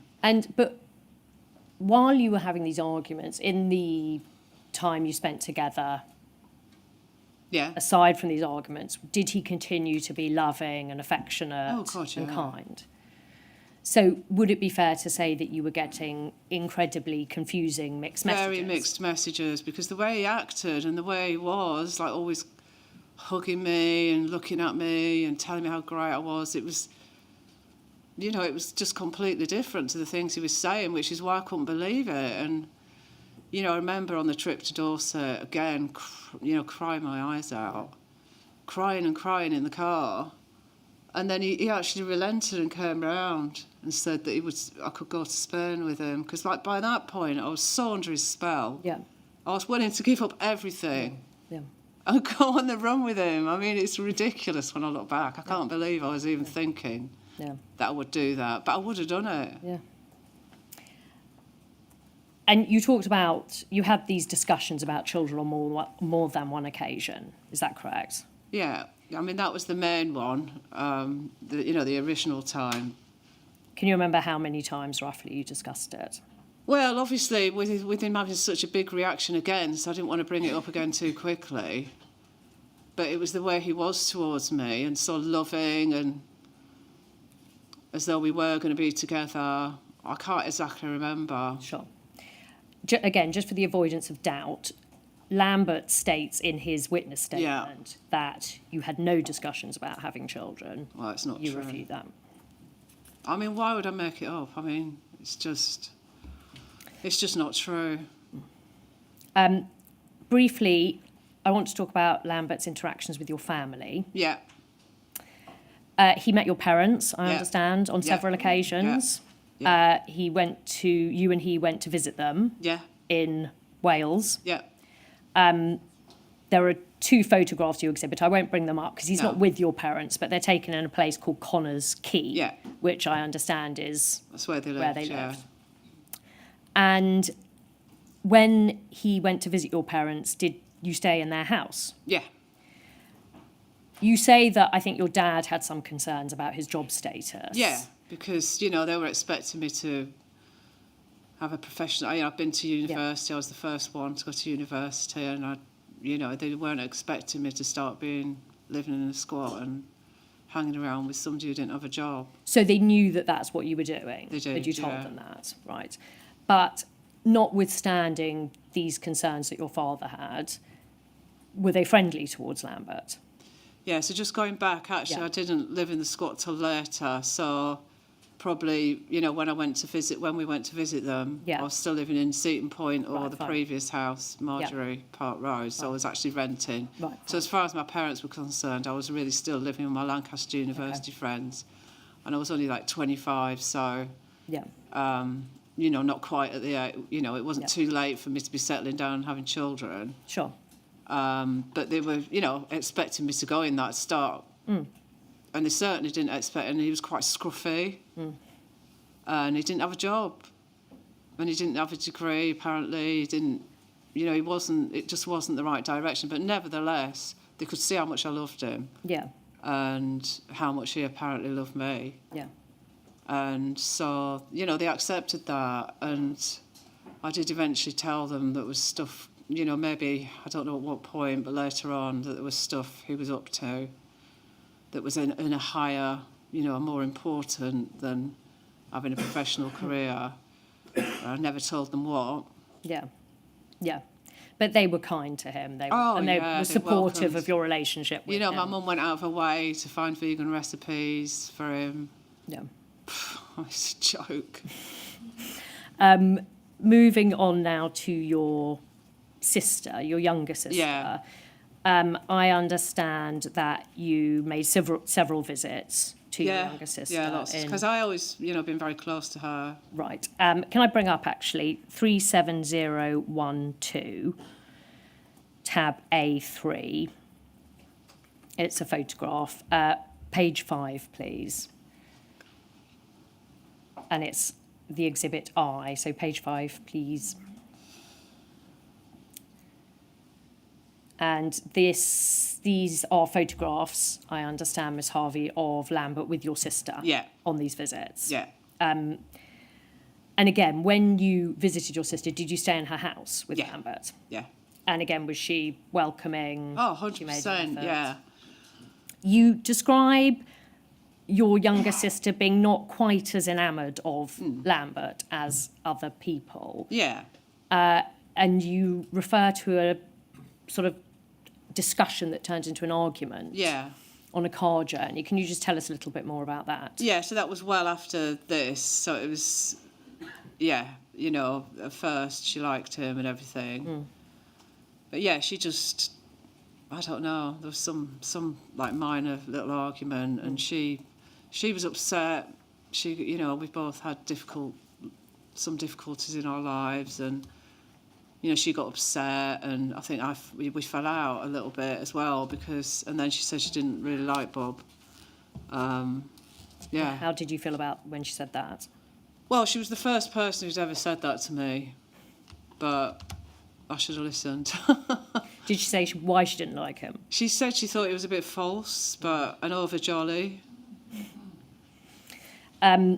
Moving on now to a visit to your grandmother. Yeah. You say that you took Lambert to meet your 99-year-old grandmother. Why did you want your grandmother and Lambert to meet? Well, at that time we were going to my parents, and I thought my granny might, be going to die soon because she was so old, and it was really important to me that he met her and she met him, because I thought he was going to be my life partner. Yeah. And I wanted them to meet, because I thought this was my future. This was my future. Yeah. Yeah. And your grandmother told you that he had a good heart. Yeah. I mean, she was a big Catholic. Right. She was a massive Catholic. She lived in a council house all her life. She didn't have any money. They were very hard-working, very religious. And she was lovely. Yeah. And she'd come to live in Connors Quay at an old people's home. Right. But so my dad could look after her, And it was important to you that she and Lambert met? Oh, yeah. I mean, she used to come and stay with my mum and dad from the old people's home, nearly every weekend, but not on that occasion because we were there. Taking up the spare bedroom. But, it was really important to me that he met her and that she met him. You also went on lots of little trips and holidays with Lambert, I understand. I'll bring this photograph up. It's UCPI 37012. Page 1, please. It's Exhibit A. So it's at tab A3, but it's a photograph. This is a photograph, so the top one at A, I understand this to be Lambert at Glastonbury. Yeah. Is that right? Yeah. So that's the end of June 1987? Yeah. Yeah. Just a quick, sorry to keep going back to this. Does this assist at all with the Debenhams questions I was asking you about trying to orientate that at all? If not, please don't worry. Not really. No, fine, don't worry. Just thought I'd mention that. This trip to Glastonbury, was this with mainly Bob's friends? Or... No, it was just me and him. Oh, just the two of you? Yeah. Can I ask, did he take drugs at all at Glastonbury? Did he smoke? No, when I was with him, he never ever smoked any drugs, no. He did used to smoke roll-ups with licorice peppers. Right. That's what I remember. He never... Did he ever say anything about smoking weed? No, I don't think he might have done. Can you remember what he said? He might have said that other people, sometimes, like if he was in a situation where people were smoking, he might have a little bit, but then wouldn't inhale it or something like that. He wasn't interested. He said he didn't like what the effect it had. Right, okay. And he wasn't really a big drinker either. But he did like to have a roll-up. Another expedition you went on was the Cambridge Folk Festival. Yeah, yeah. If we could bring up, it's the same exhibit, but just page 2, please. Same document, sorry.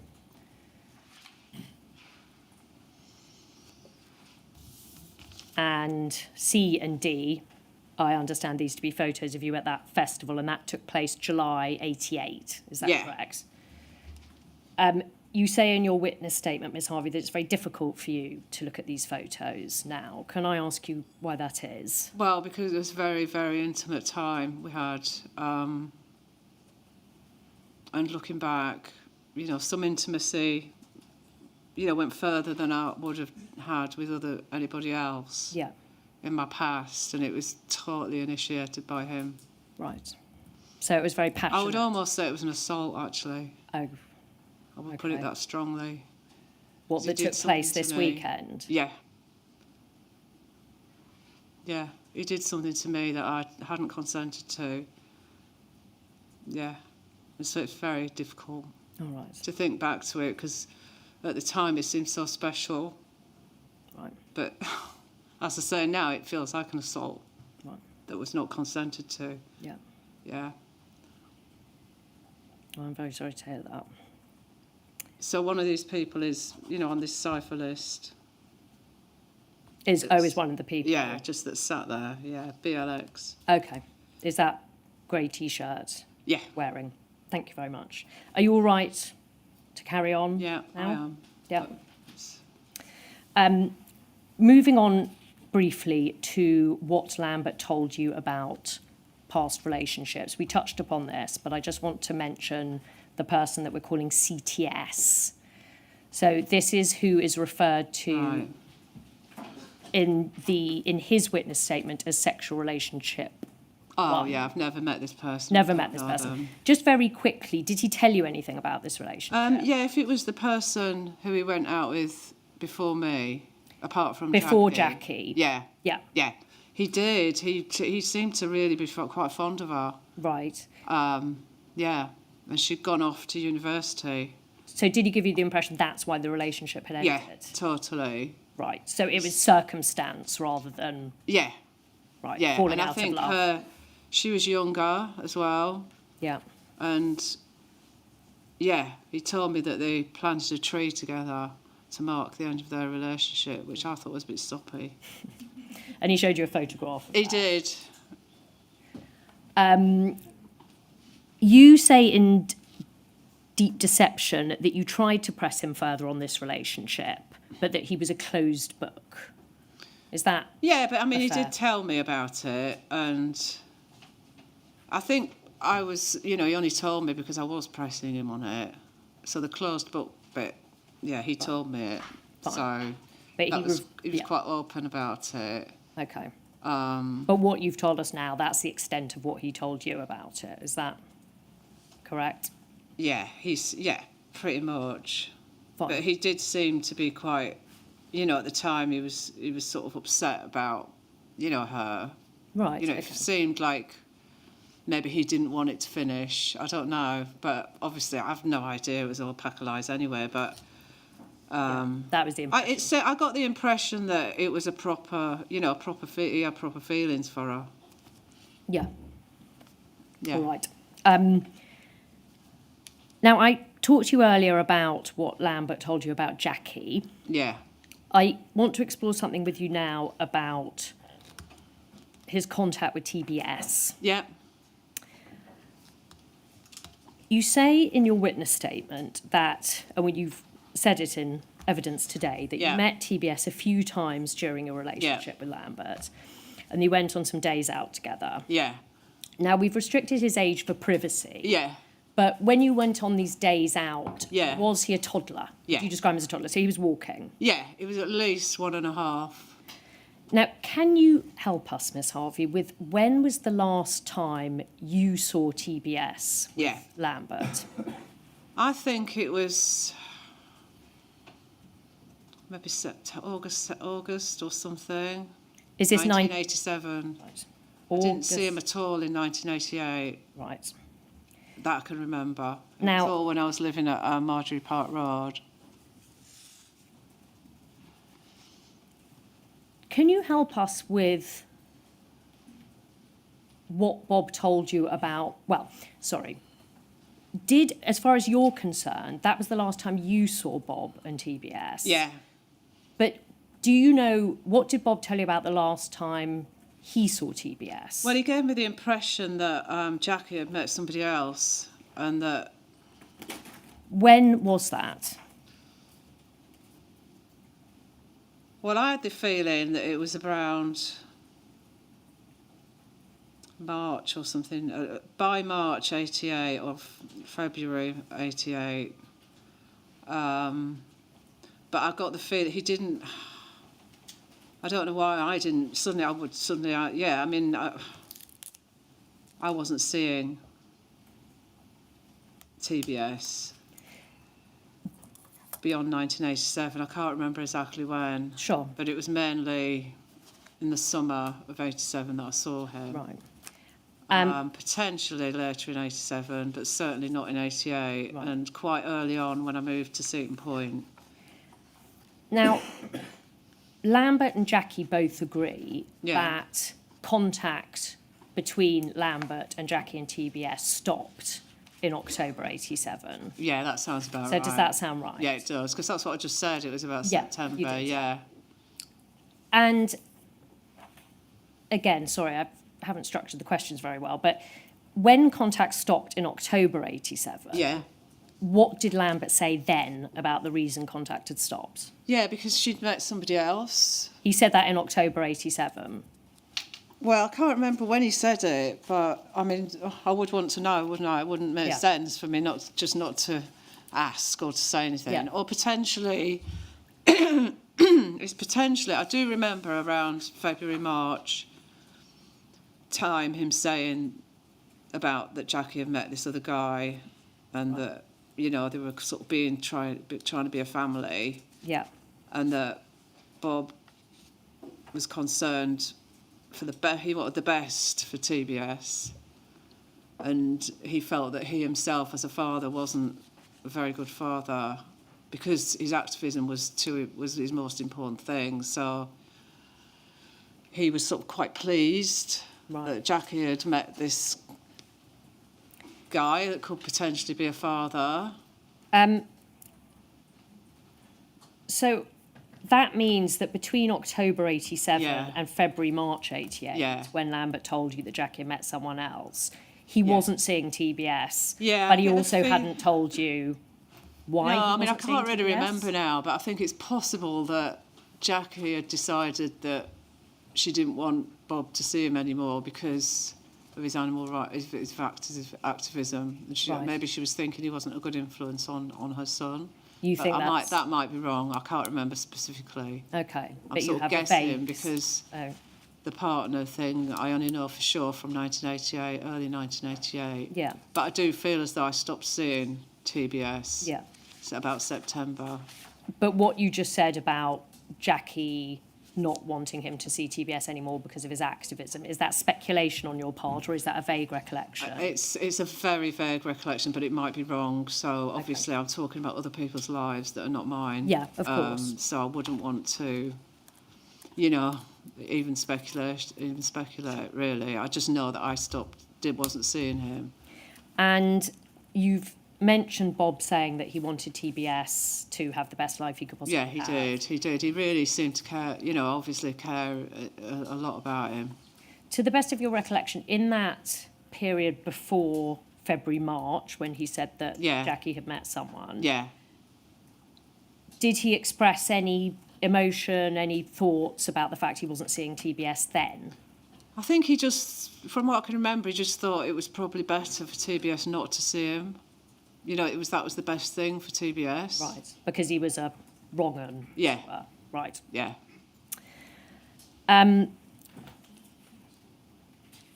Very briefly, Ms. Harvey, I'd just like to explore something that an event that happened around this time. Yeah. So we're talking now, sorry, I am jumping around rather a lot. This is actually the 15th, 16th of October, 88. So Yeah. this is coming quite far on into your Yeah, relationship yeah, now. yeah. Now, we understand from Robin Lane's evidence Yeah. that weekend he was released from Cardiff prison. Yeah. And he had a small get-together, a party to Yeah. celebrate that was thrown by someone else on his behalf. Yeah. Do you remember that? Yes, I do. And we understand you were there that week. I was. Can you tell us at that stage, how did you know Robin? Was that through Lambert or Yeah, independently? but Lambert had introduced me to him, as I sort of said earlier. Even before I met him, he was talking about him a lot and thought that I'd really like him Yeah. and we'd get on well, and in fact we did. Right. But yeah, Robin, when he gave his evidence, he didn't remember, but I remember that Lambert introduced me to him and we went to a pub in South London. Yeah. And we immediately, were talking, and I even remember Bob sort of going off and talking to someone else, and we were just talking. Yeah. Yeah. So you hit it off. Yeah. This party in Cardiff, can you tell us how many people were there? What was the vibe? What was the general It was like really good fun. Okay, it was sort of, it was amazing. It was really good fun, really good time. It was a really beautiful house we were staying in, lovely grounds. Yeah. It was like heaven, it's fantastic. How many of you- Really nice food provided. They didn't, was offering to contribute some money, and the person didn't want it. Can you remember who threw the party? Don't name names, but who that person was. Well, no, I can remember them. Yeah. But I couldn't. No, I mean I've been reminded who they are by other people since. But no, I just. Can you say what role they had? I if they thought had it a was role? a solicitor. Right, fun. Yeah, So it was a lovely scene. it was lovely. Yeah, we had a fantastic time. Yeah. And it was a good time, essentially. So there was no, from what you could tell, business Not at about it. It was all about celebrations. 100% social. I'd just like to bring up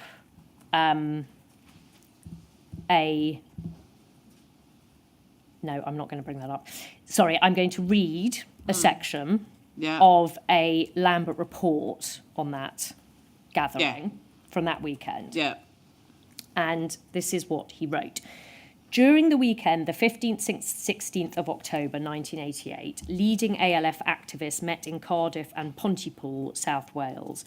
In addition to celebrations regarding the release of imprisonment of comrades Robin Lane and Privacy, there were some important tactical and theoretical discussions. From what you witnessed, is that accurate? Not at all. I don't know. I mean, potentially, I think we went. There's a photo of us in a pub. Yes. In the beer garden. I do have a little sort of memory of, so maybe three or four people, including Lambert, moving away and having a little chat, and thinking it might be about some political thing, but it was only about 5 minutes. Right. And that was the day after. Yeah, we've got a photograph of that, actually. I don't think I need to bring it up, but there's a photograph of you, Lambert and Robin Lane in the pub that Helen Steele exhibits. Yeah. Fine. So on that day, you recall Lambert going off for a little tete-a-tete. Vaguely, yeah. Vaguely, but I didn't know what it was about or if it was about a political thing, but... Thank you. Right, yeah. Yeah. I'm going to move on now to the end of the relationship and the aftermath. Yeah. Are you all right to I carry am. on? Is the stenographer all right to carry on? 45 minutes. Will you tell me? Okay. All right, sorry. So we'll move... Oh, fine. Oh, okay. Sorry, apologies. I've got about 45 minutes left to go. Is that going to be... Sure. I mean, if it's all right with the chair. Of course. No, I mean, it's unreasonable to expect people performing that role to do it without a break for. It is. I'm sorry, we're going to have another break. How long would you like? 10 minutes. 10 minutes. 10 minutes, right. Okay, thanks, sir. All right.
Yes, Ms Bolland.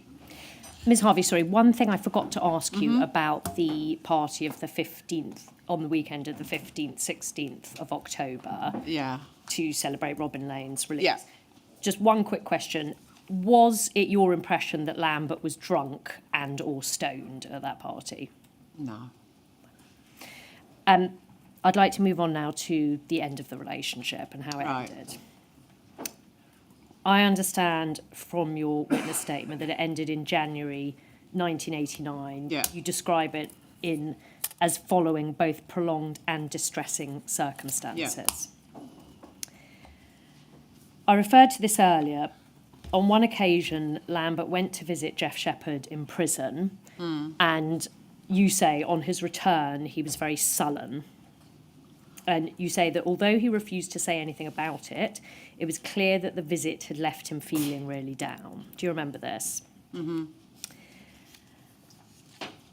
This was October 1988. Can you help us with when in October? Please don't worry if not. No. Okay. Does it follow from your saying that he refused to say anything about it, that you tried to talk to him about why the visit had made him? Yeah, I mean, I think it might have been later in October. Well, normally he was so happy and jolly, and so it was unusual for him not to be, Yeah. and to be worried about something. So it was out of character. Yeah, Yeah. Yeah. And that concerned you. yeah, But he refused on that when he returned. He wouldn't open up about. no, he What wouldn't was really up? tell me what it was about. You say the following that day, though, he did open up a little bit. And that he said he was going to have to leave at short notice. Is that correct? Yeah. Can you tell us how he came out with that?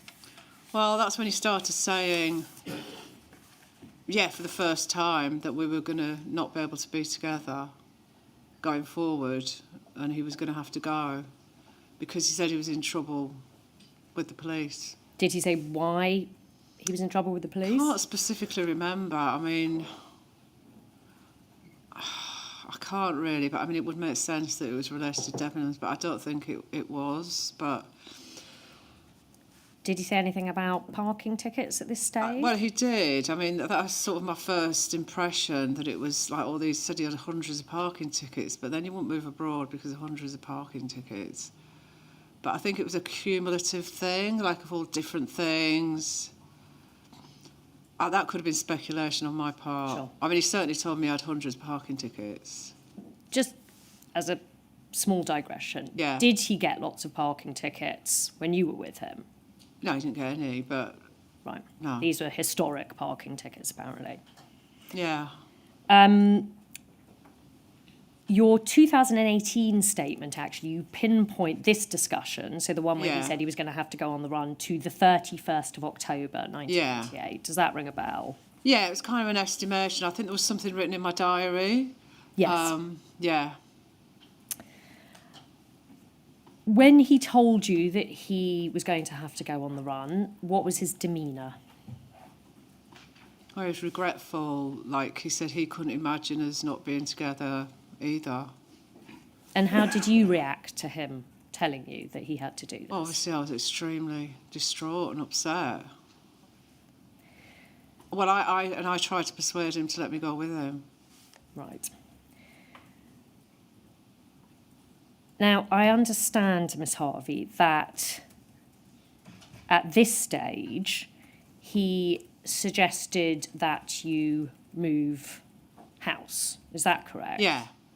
So can you tell us what happened? What did he say? Yeah, so if that was before the time when the special branch came Yes. and raided the house. Yeah, he told me that he thought he was in trouble with the police and that they were onto him, and that he didn't want me to be mixed up in it or to get affected by it. And obviously I was like my career and everything. I didn't want, last thing I wanted was anything to do with the police. I hadn't done anything wrong apart from be with him, which was pretty stupid. So I wanted to move out because, and he said, oh, you don't have to, you can still live here, but just be somewhere else. What did he mean by... Well, I mean, I could still, we could still see each other just as much. We could still be together. It Right. wasn't like we were splitting up Yeah. in any way. It was more, I got the feeling it was more for my safety. Right. Joke. But from my part, I didn't want any trouble at work. Yeah. I didn't want anyone at work. I didn't want any trouble at work. So he gave you the impression that he expected the police to come Yeah. to Seaton Point? Well, that there was a possibility. Right. And so you were happy to move. I mean, happy, Yeah, maybe the I wrong mean, by term. this time, You it was the people in this squat, the Sack Road, is that? yeah, they, I even think this is what one of them came round and Bob rang her up and she came round and said, look, do you want to come and move? We've got a spare room. Do you want to come Yeah. and live there for a bit? So I don't know what he said to her, but she wasn't an activist, but she was part of the squatting community. And, yeah. Yeah. And you liked this person? Oh, yeah, I thought she was great. So you agreed to act, Yeah, I to really move wanted out? to be friends with these women. And Yeah. And you understood when Bob was making this recommendation that, yeah, he was making the suggestion out of concern Yeah. for your interests. yeah, yeah. I understand also that you believe that the move to Sack Road would be temporary only. Is that right?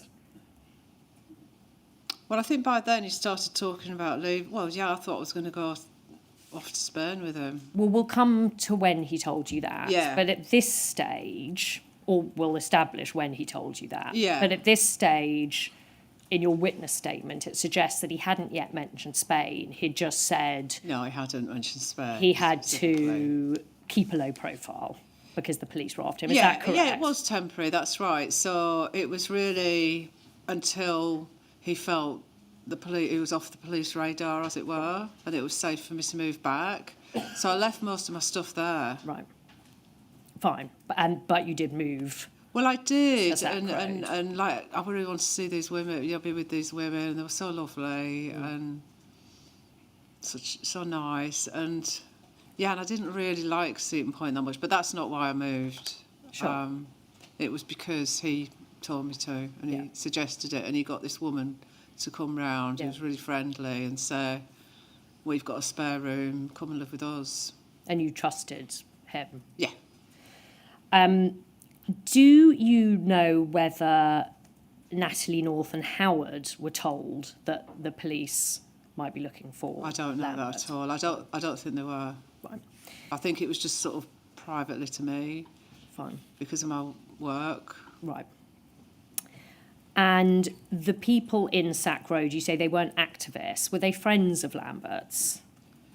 Yeah, so one or two of the people in the house were sort of potentially activists, like in terms of hunt sabbing and stuff, potentially, Yeah. and animal rights. But the women there weren't. They were just sort of, there because, they were Yeah. sort of a bit punky and things and into the music and... Yeah, living an alternative Yeah, lifestyle. an alternative lifestyle, yeah. Now, I want to explore with you the night in mid-November when you went to Seaton Point after work. Oh, yeah, yeah.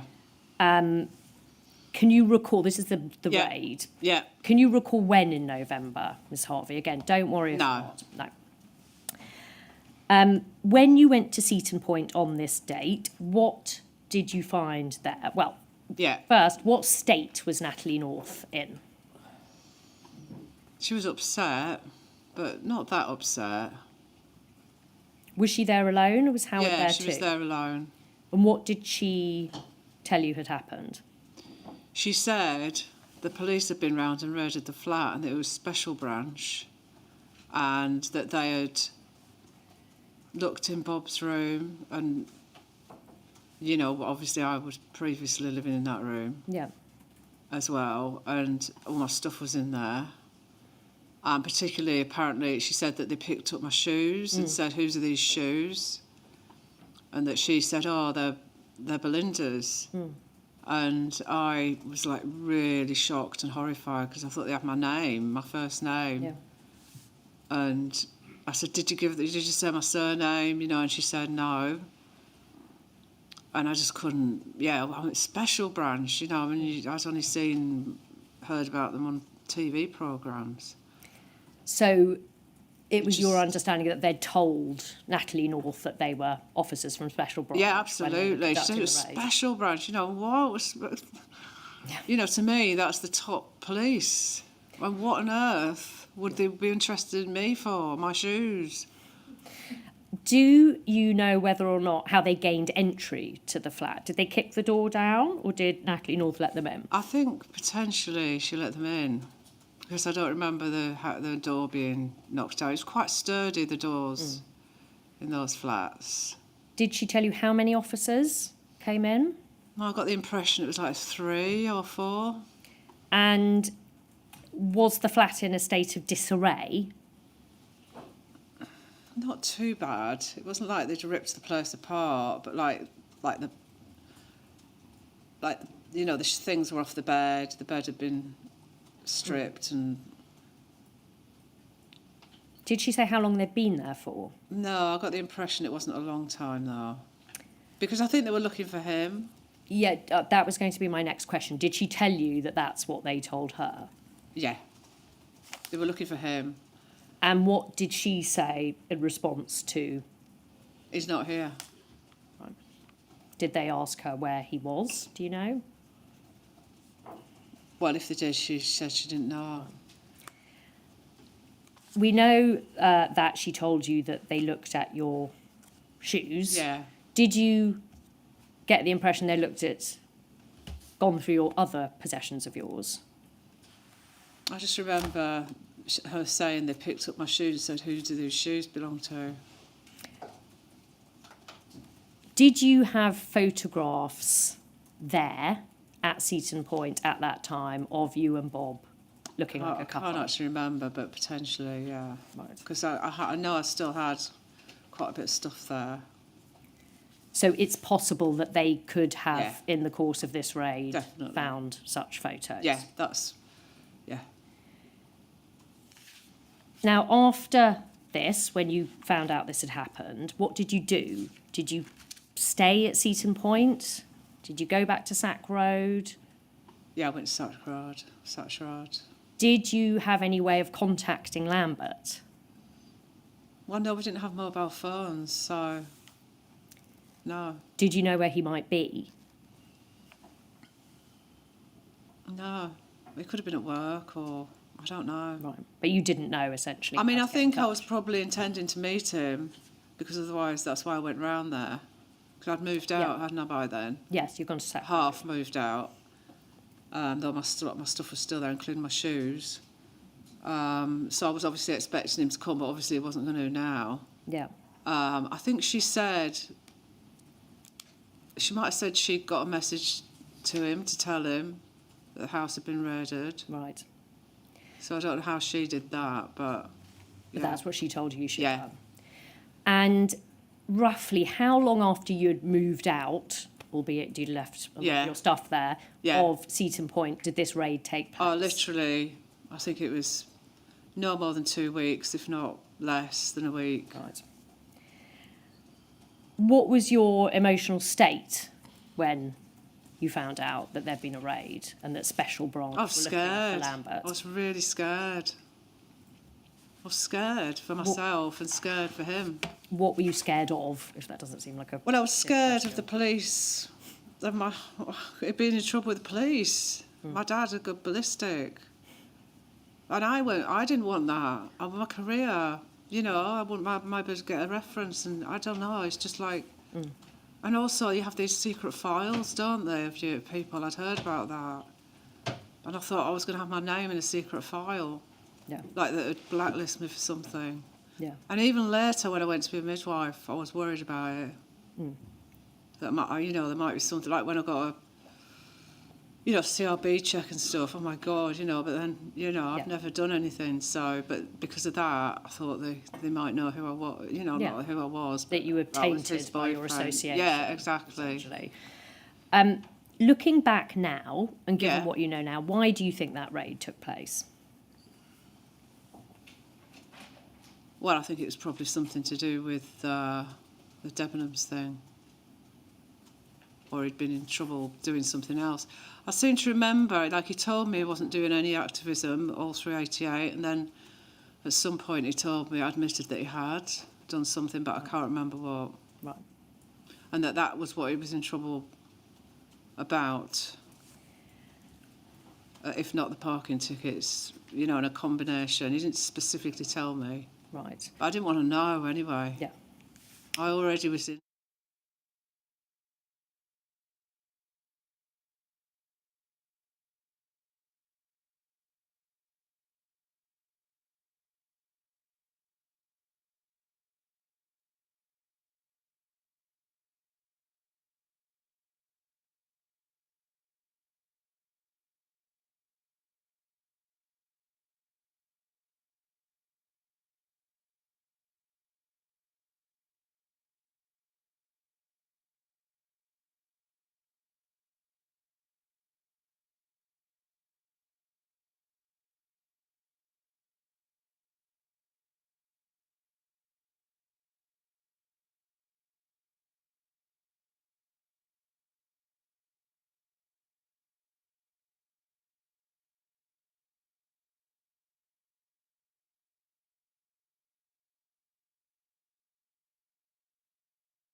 Okay, there's not that much more to go. Sorry. Yes. Yeah.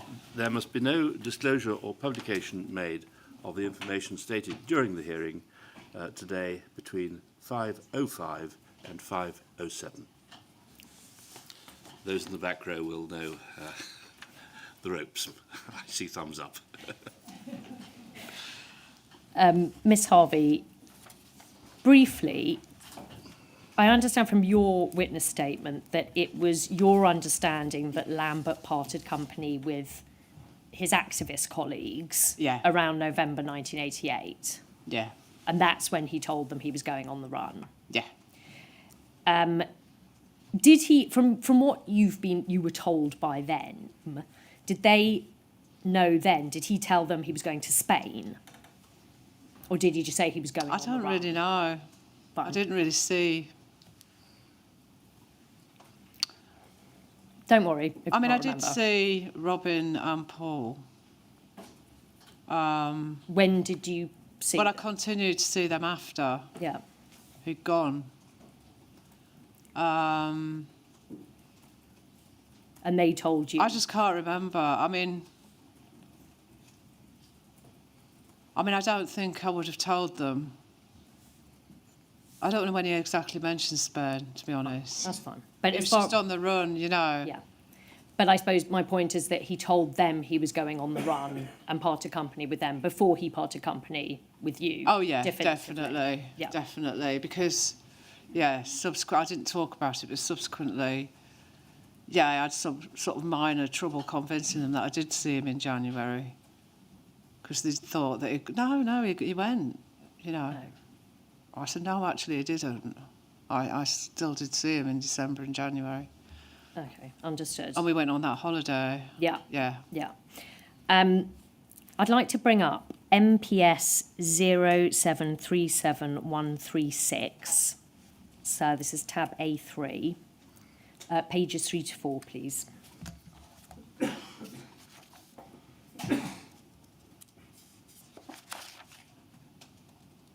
This is the letter that Lambert wrote you after the raid. Yeah. Not the final letter. Yes, pages 3 to 4. Yes, thank you. I'll just read that out. So the address at the top is Graham Road, Wednesday afternoon. And he says, Belinda, I hope you're not feeling as dazed and confused as I am. I hope you've been able to carry on with the routine of daily life. If everyone at work gets the wrong wages next week, I wouldn't be at all surprised. I hope most of all that we can talk this something over together soon when we know what we really feel and think. Also, if you don't mind, I think I might benefit from talking to Simon, who's got a good, clear mind, as long as I don't buy him too much Stella. But I haven't got his phone number. Could you post it to me or drop it round? Please take care. I love you. Let me know if there's anything you want me to do or not do. Bob.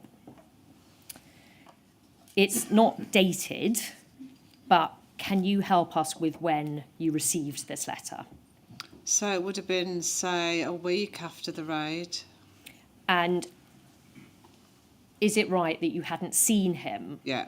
So this was the first you'd heard from him Yeah. since the raid? Yeah. And I thought he'd moved out of Graham Road, so... Well, that was going to Must be have my moved next back question. in. I don't know. Yeah. Well, when he says that he wants to speak to Simon, does he mean Simon Tomei? Yes. And when he says, I haven't got his phone number, could you post it to me or drop it round? So did you post his number or drop it round to Graham Road? Well, yeah, clearly I did. Did you find it odd that he was back at Graham Road, given that you'd helped him move out? Yeah, but... I can't remember feeling surprised, like, oh, he's back at Graham Road. I think, yeah, he must have just re-established his... I don't know, yeah, I can't remember. But, so I take from that he gave you no explanation about how he came to be back at Graham Road, No, having... but yeah, he was moved out. back there. He had to be somewhere, I suppose. Yeah, But yeah, I was quite surprised because I thought he'd moved out of there. yeah. But it turned out that he still has some connection with it and was back there. But I mean, it seems strange because surely the police would look for him there. Well, that was going to be my next question. Yeah. He didn't say anything about the fact the police were looking for him, but he was at an No, address? as far as I was aware, he was living at Seaton Point, so I didn't know anything about that the police knew anything about Graham Road. Right. So it could be, as far as I knew, an anonymous place. I mean, Sure. I've subsequently heard that maybe Graham Road got raided as well, but I don't know if that's true, and I didn't know about it at the time. It's only what I've heard. Well, Graham Road did get raided. We know that it did Yeah. in September 87. Oh, in September 87. Yeah, around after Debenhams. But anyway, don't worry. The fact of the matter is... But this is... Seaton Point was 88. Yeah. It got raided. Yeah, Seaton Point, yeah, but Graham... Anyway, don't worry. well, We're I getting didn't know bogged down in the about evidence. It's fine. But, so No, I you do about can't that. specifically recall dropping maybe I round did. Simon's number, but you think you did. Maybe I do remember that he told me it was raided now. Graham Road. But... So I'll say that again. So do you recall going to Graham Road and dropping round Simon's number? Or I must have done, but I posting it? can't remember Fine. it. How did you feel when you got this letter? You know, now you mention it, I think I did take it round. Right. Yeah. Which I think by then I was driving. I think I had a car by then. Yeah. Okay. How did you feel when you got this letter? Well, first of all, glad that he was... I knew where he was and he was in touch with me. So, yeah, relieved to hear from him, really. Yeah. Yeah. Lambert, in his inquiry witness statement, says he has no recollection of a raid on Seaton Point. Right. Is it your evidence that he knew at the time that Seaton Point had been raided? Or do you not know that? I don't know. His stuff was there. Yeah, because he went on the run. Did he, when you saw him next, did Yeah. you talk about the raid? Yeah, I think we probably did. I mean, But can you specifically recall No. talking about the raid? no, but I think that was the reason why he'd gone on the run. Right. But then why he'd gone on the run to Graham Road, I don't know. It wasn't very far. You say that in late November 1988, this is in your witness Yeah. statement, that Simon Temain got in touch with you to let you know that Lambert was staying with him in Greenwich. Yeah, so I don't know how, I thought he was staying there quite a while, but, in Simon's statement, it's not, well, his two statements are a bit contradictory, actually. But he was staying there, staying at different places. Right. But one of the places he was staying was at Simon's. Right. And my understanding was he wasn't staying with any activist people. Okay. And that was deliberately? Yeah, because they all thought he'd gone. Right. Okay. So I don't know who he was staying with, but my understanding was he was mainly staying with Simon. Okay. And did Lambert tell you why he decided to stay with Simon? Yeah, because it was a safe place to stay and the police wouldn't be able to trace him to there. And as far as you recall, Simon was happy to have him there?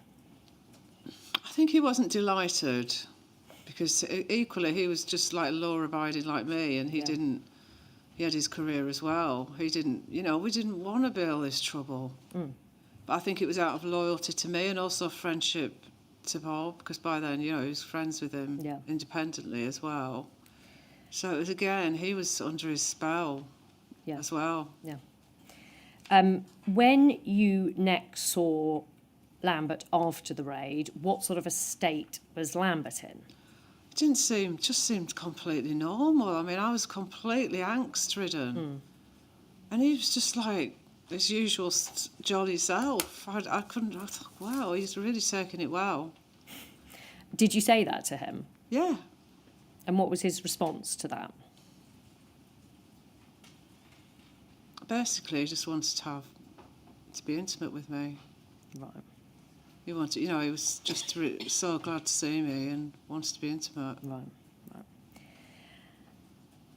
You say in your witness statement that he told you you were angst-ridden and he sought to reassure you Yeah. by saying that Simon's place was safe, Yeah. but that he also told you not to tell anyone. Oh, God, yeah. So from that, I understand not to tell anyone he was there, Yeah, and that he also told you not to trust anyone. yeah. So how did that affect you, being told not to trust anyone and not to Well, tell anyone? I started to become quite paranoid, really.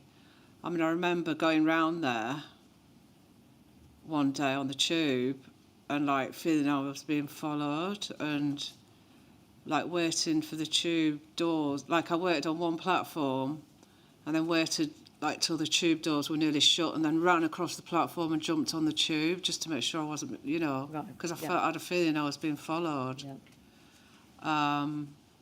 Yeah, and I became a bit paranoid. I don't want to be, again, I haven't done anything. It's ridiculous. Yeah, so you were very unsettled. Oh, it was just awful.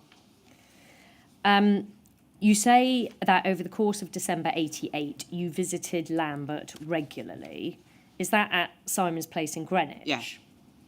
So roughly what sort of time period do you remember that as being? Was that, because I know you went to Dorset. A couple of weeks, yeah, 2 or 3 weeks. Right, before you went to Dorset. Yeah. And I think at one place in your statement you suggest that Lambert stayed at Simon's Place for 2 months then. Is that a mistake? I think that's an over. I think Right. that was my first impression before I really Right. thought about it. But now you think it's more like 2 weeks. It depends in November when it was. I mean, it's... Yeah, I We're don't not know. It asking you depends when we went, because I think so. I thought we'd gone to Dorset or wherever it was. No, I can't remember now. Simon's mum's. Yeah, Dorset, apparently. I thought we'd gone the 2 weeks before December, or the week before. I mean, the end of December, Yeah. before Christmas. But I think when I read Simon's statement last night, he said something about the middle of December. Yeah, it's a little... His statement's slightly confusing, but he says that Yeah. he last saw Lambert around the 15th or the 16th of December. And then he says following the trip to Dorset, but I wasn't quite clear Yeah. if he meant Dorset was before or after the 15th. Yeah, I think he doesn't remember it. I mean, it's again, when he gave that statement, it was a long time ago. Yeah. And his mum by then had died. So my memory of it is that we went for 2 weeks. In December. Yeah, at the end of the last 2 weeks of Right. December. That was my memory, because his mum Yeah. was on holiday abroad. Yeah, okay. Well, we'll get to the trip to Dorset, but in the period in which you were visiting Lambert in Greenwich, Yeah. I understand from what you just said and from your witness statement, there's very passionate physical It was relationship always at that very time. passionate, always. Now, again, from your witness statement, you say that one night when you visited Lambert, was that at Greenwich, Yeah. he told you that the police had been looking for him again and that they had caught up with him again about his overdue parking fines. Is that correct? Did I write that? Yeah. That's in your witness I statement. think I was probably 3.87. trying to some extent, at first, when all this came out, I was trying to cover up the fact that I knew anything about Debenhams, very slightly, Right. because I was ashamed and embarrassed, and I didn't want people at work to find out. Right. I mean, I have recently retired, though I'm still working there 2 days a week. Yeah. But I didn't want anyone to know at work, and it's because I was still trying to get promoted at work and things. Yeah. Yeah, so I was probably ashamed and embarrassed, but now I want to be all open. What do you mean in between giving your witness statement and giving evidence? Yeah. So when you gave your witness statement, you were embarrassed about revealing Yeah, that I knew anything about that you knew about Debenhams, Debenhams. especially that I knew about it beforehand. I was like really ashamed and yeah, I didn't want anyone to. Yeah, I mean, I was under his spell completely. You are clear in your witness statement, though, that Yeah. you say that you knew about Debenhams. Oh God, yeah, I beforehand. am. Yeah. So Yeah. yeah, so it can't. So it's I can't really remember, to be honest. don't worry, I mean, don't worry. it just seems a bit incongruous that you'd go on the run for parking fines. Yeah. So I can't believe that I would think that. But I think that's what he told me. But I think deep down I thought, well, no, because you seem to have completely got off the Debenhams thing. yeah. And it had been quite some time before. So I think, yeah, I'm getting a bit... Don't worry. you know, Yeah. Well, there's a lot of information and yeah, it's all getting a bit. it's confusing. So I don't want to start being inconsistent now, and I've been No, so don't worry. clear. Don't worry. Can you recall when he told you that the police were after him and they'd caught up, they were catching up with him again? Did he tell you how he'd found this out? Like, had he heard it from someone else? How he'd found out? That the police were looking for him again? Because I think the idea is that this was subsequent to the raid on Seaton Point. He'd got another indication that the police were on his tail. Looking back, it was clearly just an excuse, wasn't it? But I can't remember what he said. And he told you at this stage that he had to disappear. Yeah. And he told you that he was going to Valencia. Is that correct? So this could have been quite late on, like when we went to Dorset. Right. So this is As late as December that. 88. Yeah. Oh, yeah, definitely in December. You say that at this time he said nothing about his brother. Sorry, I think I forgot to cover this earlier, actually, but that when he was telling you about his family Yeah. at the beginning of the relationship, Yeah. he'd told you that he had a brother in Valencia. Is that right? So, yeah, I think so. So you inferred that he was going to go and see his brother. Yeah, he told me he was going to see his brother, yeah. Did he, just out of interest, did he tell you anything else about his brother? Like what he did for a living or anything like that? No. Whether he was older, younger? No. Just a Just his sort of brother. shadowy brother. Was this the first time that he had mentioned going to Spain? Yeah. In December. And what was your reaction, Miss Harvey, to his saying that he was going on the run to Spain? Well, I was devastated and I wanted to go with him. You say that he commented that once he returned from Spain, he would come and find you and watch you in your new happy life. Yeah. What did you make of that at the time? I thought it was ridiculous because we were going to be together, so why would he be saying that? Looking back, what do you make of that statement? Well, yeah, I have looked back, especially since I found out. Well, over the years, I kept expecting to see him, and I felt upset that he would come back and not tell me he was back, because for quite a number of years, I thought if he came back, I would be off like a shot, you know, with him. It's just, again, crazy. And later on, after I found out that it was the policeman, I thought it made more sense because I thought, yeah, he's a policeman. He could know where I was at any time. Okay. He could easily come and watch me. I see what you mean. And So, style like, he me. could keep tabs on you. So it Yeah, sort of makes he could more come sense. and watch me and see who, you know, my children Yeah. and yeah. So the comment makes more sense now than it did at the time. Yeah. In a way. You went on this final trip together to Simon's mum's place Yeah. in Dorset in late December. Yeah. I understand that in the car journey down and up until that point, Lambert was resolute that he was going on the run alone. Yeah. Yeah. Is that right? Yeah. And then what happened on that car journey? Well, you know, I persuaded him. I mean, I cried my eyes out. And what did you persuade him to do? Or at least to To promise send to for do? me that I could come to Valencia as well. Right. And how he did you- agreed. Sorry. You know, he started to agree reluctantly. Yeah, he started, yeah, I know what you mean. I can't live without you either. Right. That's what I remember him saying. He couldn't live without me either. And how did you feel when he said that? Well, relieved. I was prepared to give up everything my whole life. Yeah. And I think he even said I wouldn't be able to contact my parents again and stuff. And even then, I was still prepared to do it. So he said that to you. He said, if you come to Valencia, you Yeah. won't be able. You'll have to cut all your ties. Yeah. And like almost take a new identity. I mean, I can't believe I even considered such a thing. And my sister and everything. This is ridiculous. I just, it's like I don't recognise myself from back then. Those final days or weeks, you're saying it was a couple of weeks in your Yeah. recollection. I'd never give up my sister, by the way. Yeah, I would get in touch with them secretly. I would never have done that. Yeah. That time you spent together in Dorset, so obviously he'd given you these assurances on your evidence that you were going to be together again. Yeah. So did that enable you to enjoy that period in Dorset because you didn't think it was the end. I wouldn't say, yeah, we did have a nice time because actually we sort of pretended it wasn't happening. No. We just carried on as though, yeah, it's something hard to face up to. Yeah. I couldn't face up to it. So I kind of just carried on as though it wasn't happening, really. Yeah. And So you it was- just it was acted so like lovely there, you know. Lulworth He was Cove lovely. and everything. Yeah, it was lovely. Right. Sorry, it was lovely. And again, we were having a lot of intimacy, and it just seemed impossible that it was going to end, really. Yeah. And his demeanour, did he seem his normal self?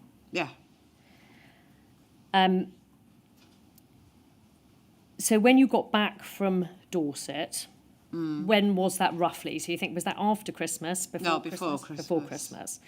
And then did you see him again between that period and your final farewell in Finsbury Park? No, I think I saw him maybe one other time in Finsbury Park, potentially, briefly, but I can't swear on that. Did Got a feeling there were 2 meetings in Finsbury Park, but the second one was the final one. Right, okay, fine. So you think you met him twice in Potentially, January? but definitely, I can't completely remember. When you met him in Finsbury Park, did he give you any idea where he'd been staying in that period? No. I didn't know where he was staying at all. Right. Can you just tell us briefly that final meeting in Finsbury Park? Yeah. You understood then that after that, immediately, he was going to Spain. Yeah, Right. and that he said he was going to get in touch with me Did he give you any... after a little while. Fine. So that was going to be my next question. Did he give you any sense of how long it would be before he expected to get in touch with you? He just said he needed to get settled down. I kind of expected to be... I mean, I did get a letter, but I expected it to be sooner than it was, but it could be weeks or a couple of months. Right. But you thought it would be Couple of months. Right, fine. But you believed him at this stage that he would send for you. You Yeah, believed him when he said that. 100%. Oh, completely convinced. Yeah. And when you parted then, what was his demeanour? Was he his usual self? Did he seem sad? Yeah, I mean, it was sad that we were going to have to spend some time apart and that I was going to have to go Yeah. on the run with him. And he was still sort of trying to say occasionally, maybe you shouldn't come. And, no, it was fine. I was going to come, you know. Yeah. Your mind Yeah. was made up. Yeah.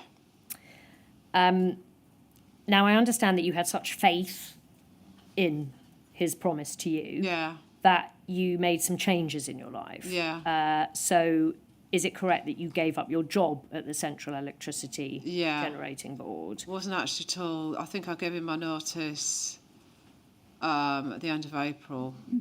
Right. 89, is that? Yeah. Right. So it took me a little while. It was kind of like when I didn't hear from him for a while, I kind of was doing these things to try and make it happen almost. I don't know, I can't make sense of it, but yeah, I did. But you thought by taking these steps it would make I would it be more ready, likely. yeah, because I had to give a month's notice at work Right. And that would enable you to to be ready. go.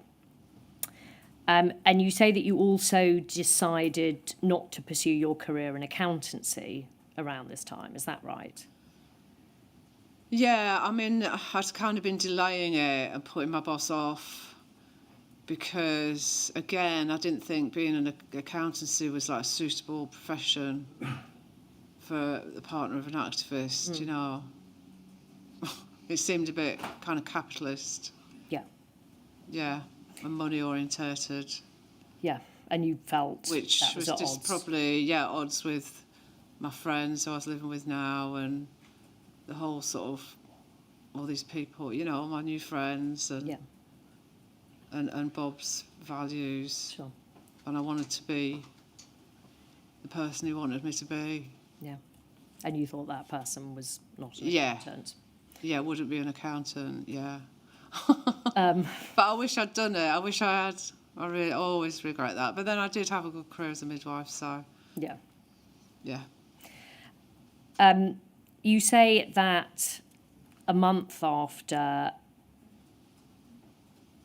your final encounter in Finsbury Park, it actually, for the first time, occurred to you that he might not send for you?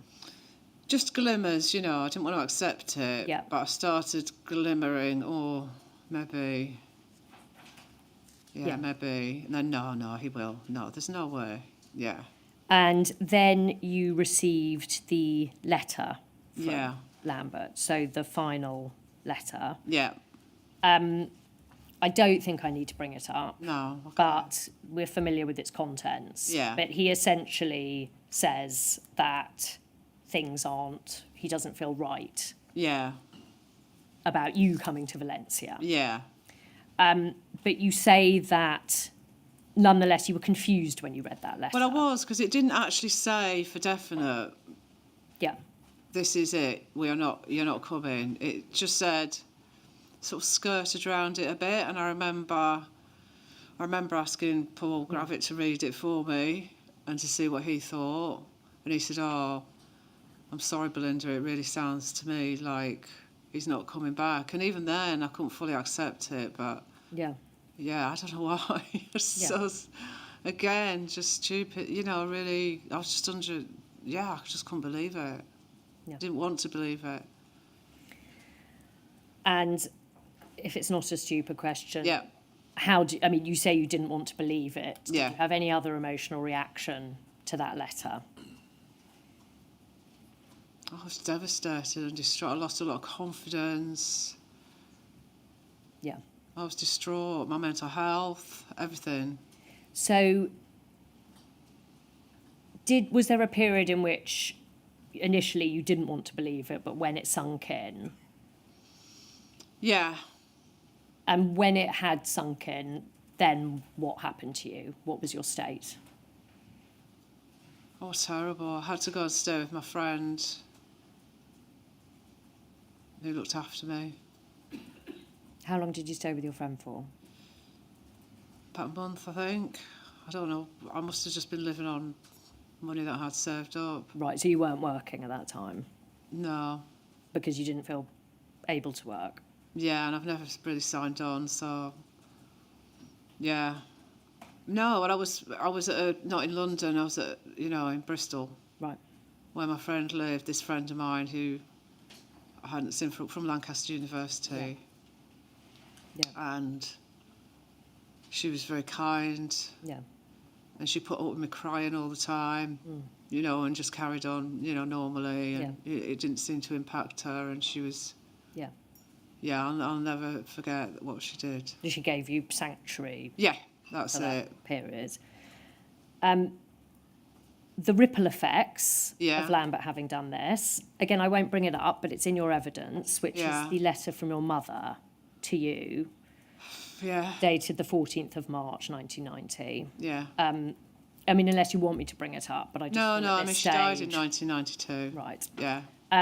But in that letter, your mother refers to a fracas between the two of you. Yeah. So a little disagreement row that you'd had. And I understand from your witness statement that was the first time you'd ever argued with her, that you didn't have that kind of relationship. Not at all. I used to argue with my dad, but never with my mum. Right. And that argument related to Lambert. Yeah. Is that correct? Yeah. And that she'd made a reference to his not having a proper job. Yeah, and also by then I'd sort of told her, implied, that he'd been doing something and potentially in trouble with the police, and she obviously didn't like that. And my dad went ballistic. Right. Just thought it was, how could I ever have got myself involved in something like that? I didn't tell them the details, but they knew it was something to do with activism and the police. And you describe how before that point, when you revealed that he might have been in trouble, you hadn't wanted to tell them about his activities because you didn't want them to disapprove of him. Yeah, Is that that's right? right, yeah. And so in that sense, your relationship with him led to your keeping secrets from your family. A lot of secrets, yeah. And before definitely. you were in a relationship with Lambert, had you kept secrets from your family? Never. And this letter shows on your evidence that actually Lambert continued to cause division in your family. 100%.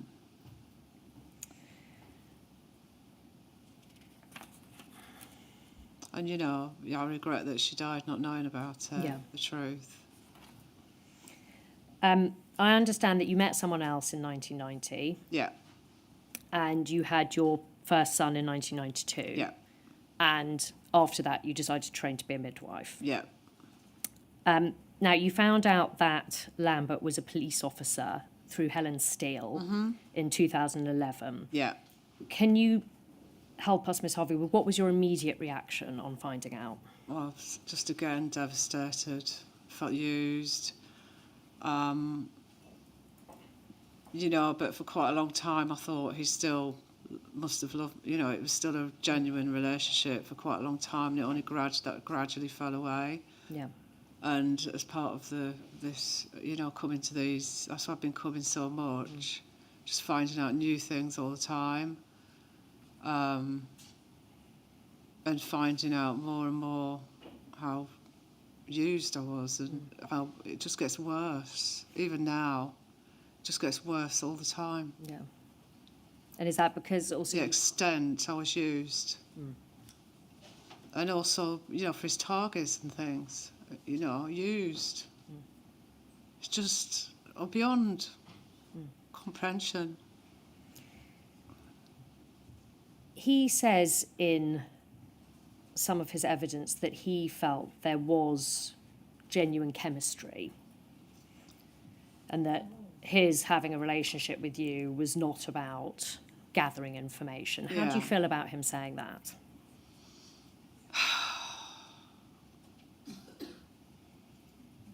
Well, I suppose genuine chemistry is not the same as caring about somebody's well-being, is it? He certainly had no integrity or consideration of my well-being or my life chances, or which you know, if I wasn't so strong, he would have completely ruined. And he's changed, you know, he's held me back a lot. I think I would have done a lot better in my life if I hadn't met him.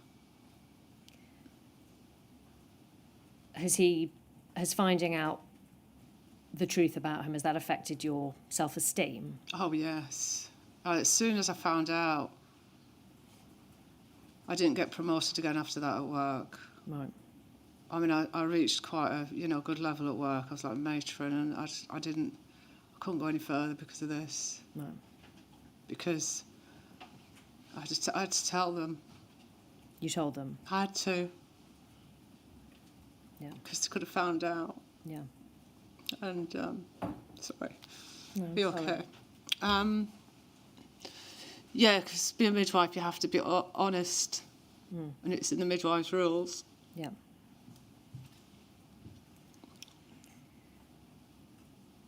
Has finding out the truth about him affected your ability to trust other people? Absolutely. I mean, to this day, I don't trust anyone, really, except for my sister and a couple of friends.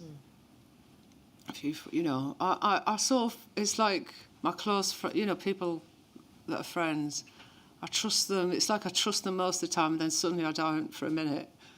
Yeah. And wonder if, you know, there's other things going on. Yeah. You talk in your witness statement about the psychiatric impact it's had on you. I don't think we need to. Yeah, go I mean, I don't really. we don't need to talk about it. But the fact is, it has had an effect on you that's been diagnosed medically. I don't really want to comment on No, that. fine, don't worry.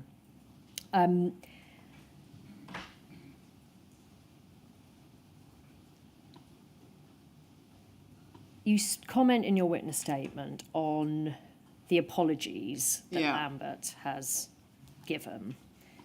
And there are two of those. One was in the Channel 4 news programme Yeah. of 2013, where he said, "With hindsight, I can only say that I genuinely regret my actions and I apologise to the women affected in my case." So that's a one to all four women. And then in his inquiry witness statement, he says, "I recognise now that having a relationship with Belinda Harvey was wrong and I apologise to her." Well, it's a bit late now, isn't it? Yeah, well, my question would be what is your response to those apologies? Well, as I say, if it wasn't for coming for this public inquiry, I wouldn't have still know the truth, and it's still unfolding as far as I'm concerned. How do you feel, Ms Harvey, about the role of the Metropolitan Police? Just What happened to you? devastated. What have I ever done to deserve this? You know. Is there anything else you'd like to say to our chair that I've not covered? Not really. I have no further questions for you. Okay. There are likely to be some additional questions. Okay. Yeah. Fine. You're almost, but not quite at the end. Yes, that's fine. As Ms Monaghan said, there may be some Yes, additional questions absolutely. from those who've been following proceedings. Yeah. And your own counsel may well wish to re-examine. Yeah. That's yeah. How long is needed, do you think, for this purpose? 10 minutes? 10 sir? minutes, certainly. All rise.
Yes. Sir, just one Rule 10. Yes. Can we please bring up MPS 0726825, page 5, please?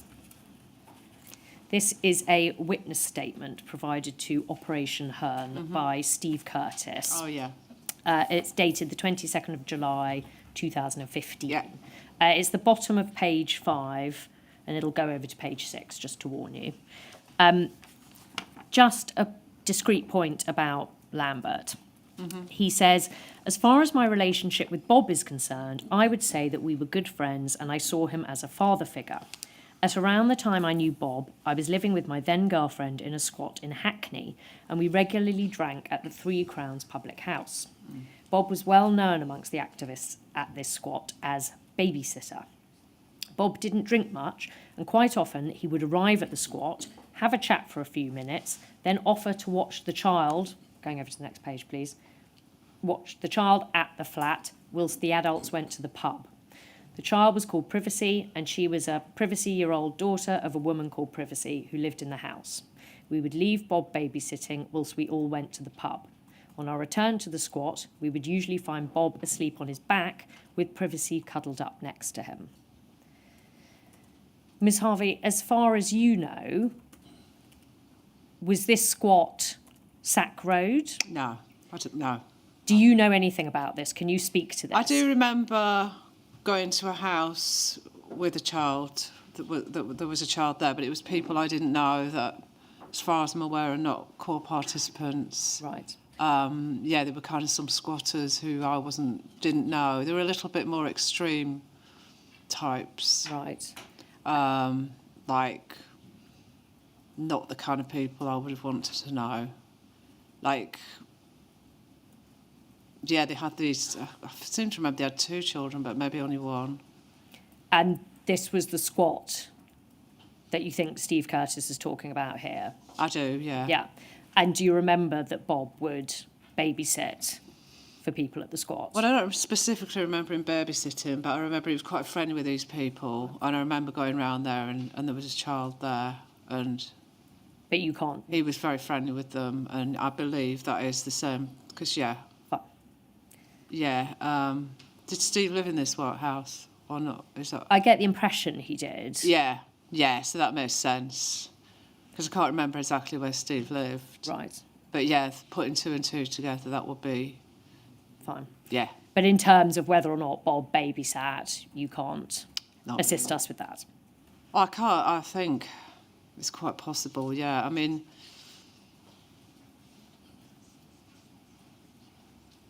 yeah. Don't worry. If you don't know. If I'd have been a bit later on in my life, I might have reported them to social services, frankly. Right. Just for a bit of neglect, you know. So I think that's probably, wish I hadn't said that now. Don't worry. Don't worry.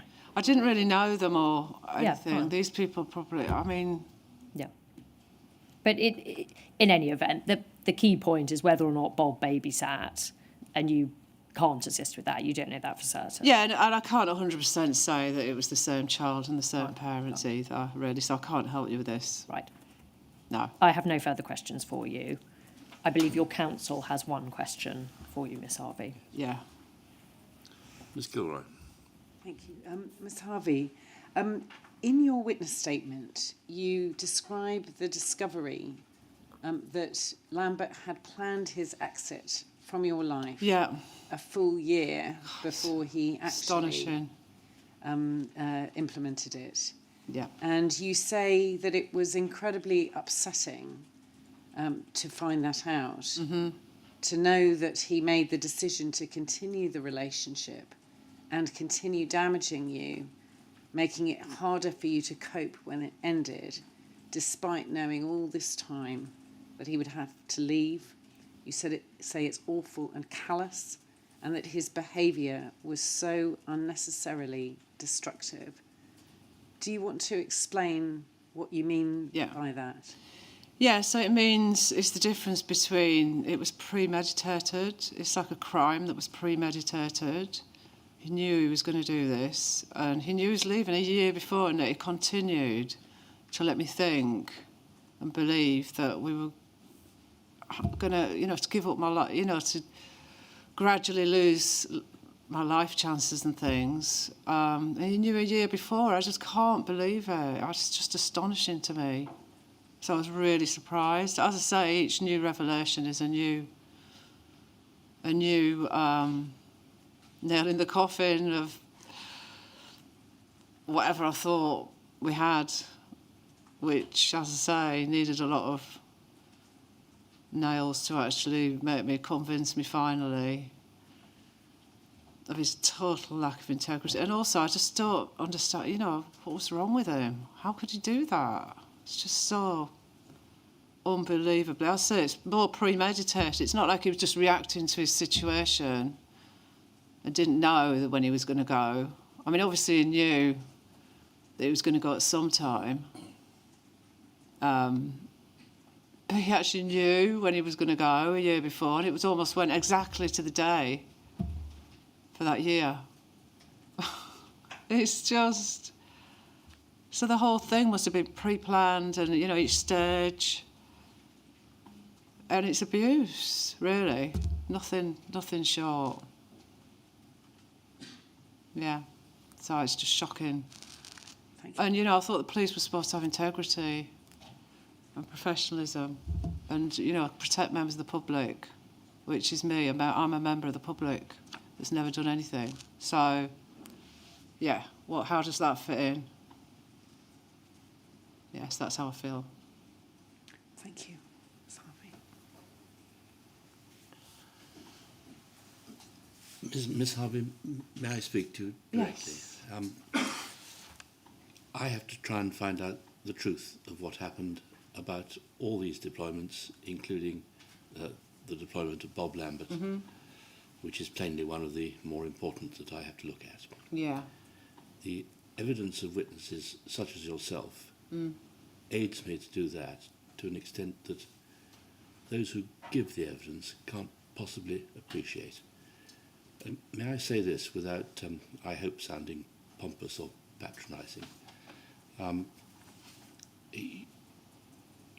You have clearly had a lifetime devoted to a valuable public service, that of a midwife and matron.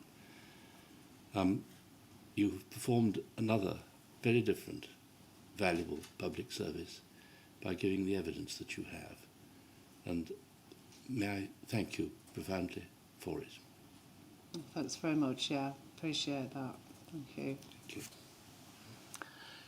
We will now adjourn again until 10 o'clock tomorrow. All rise.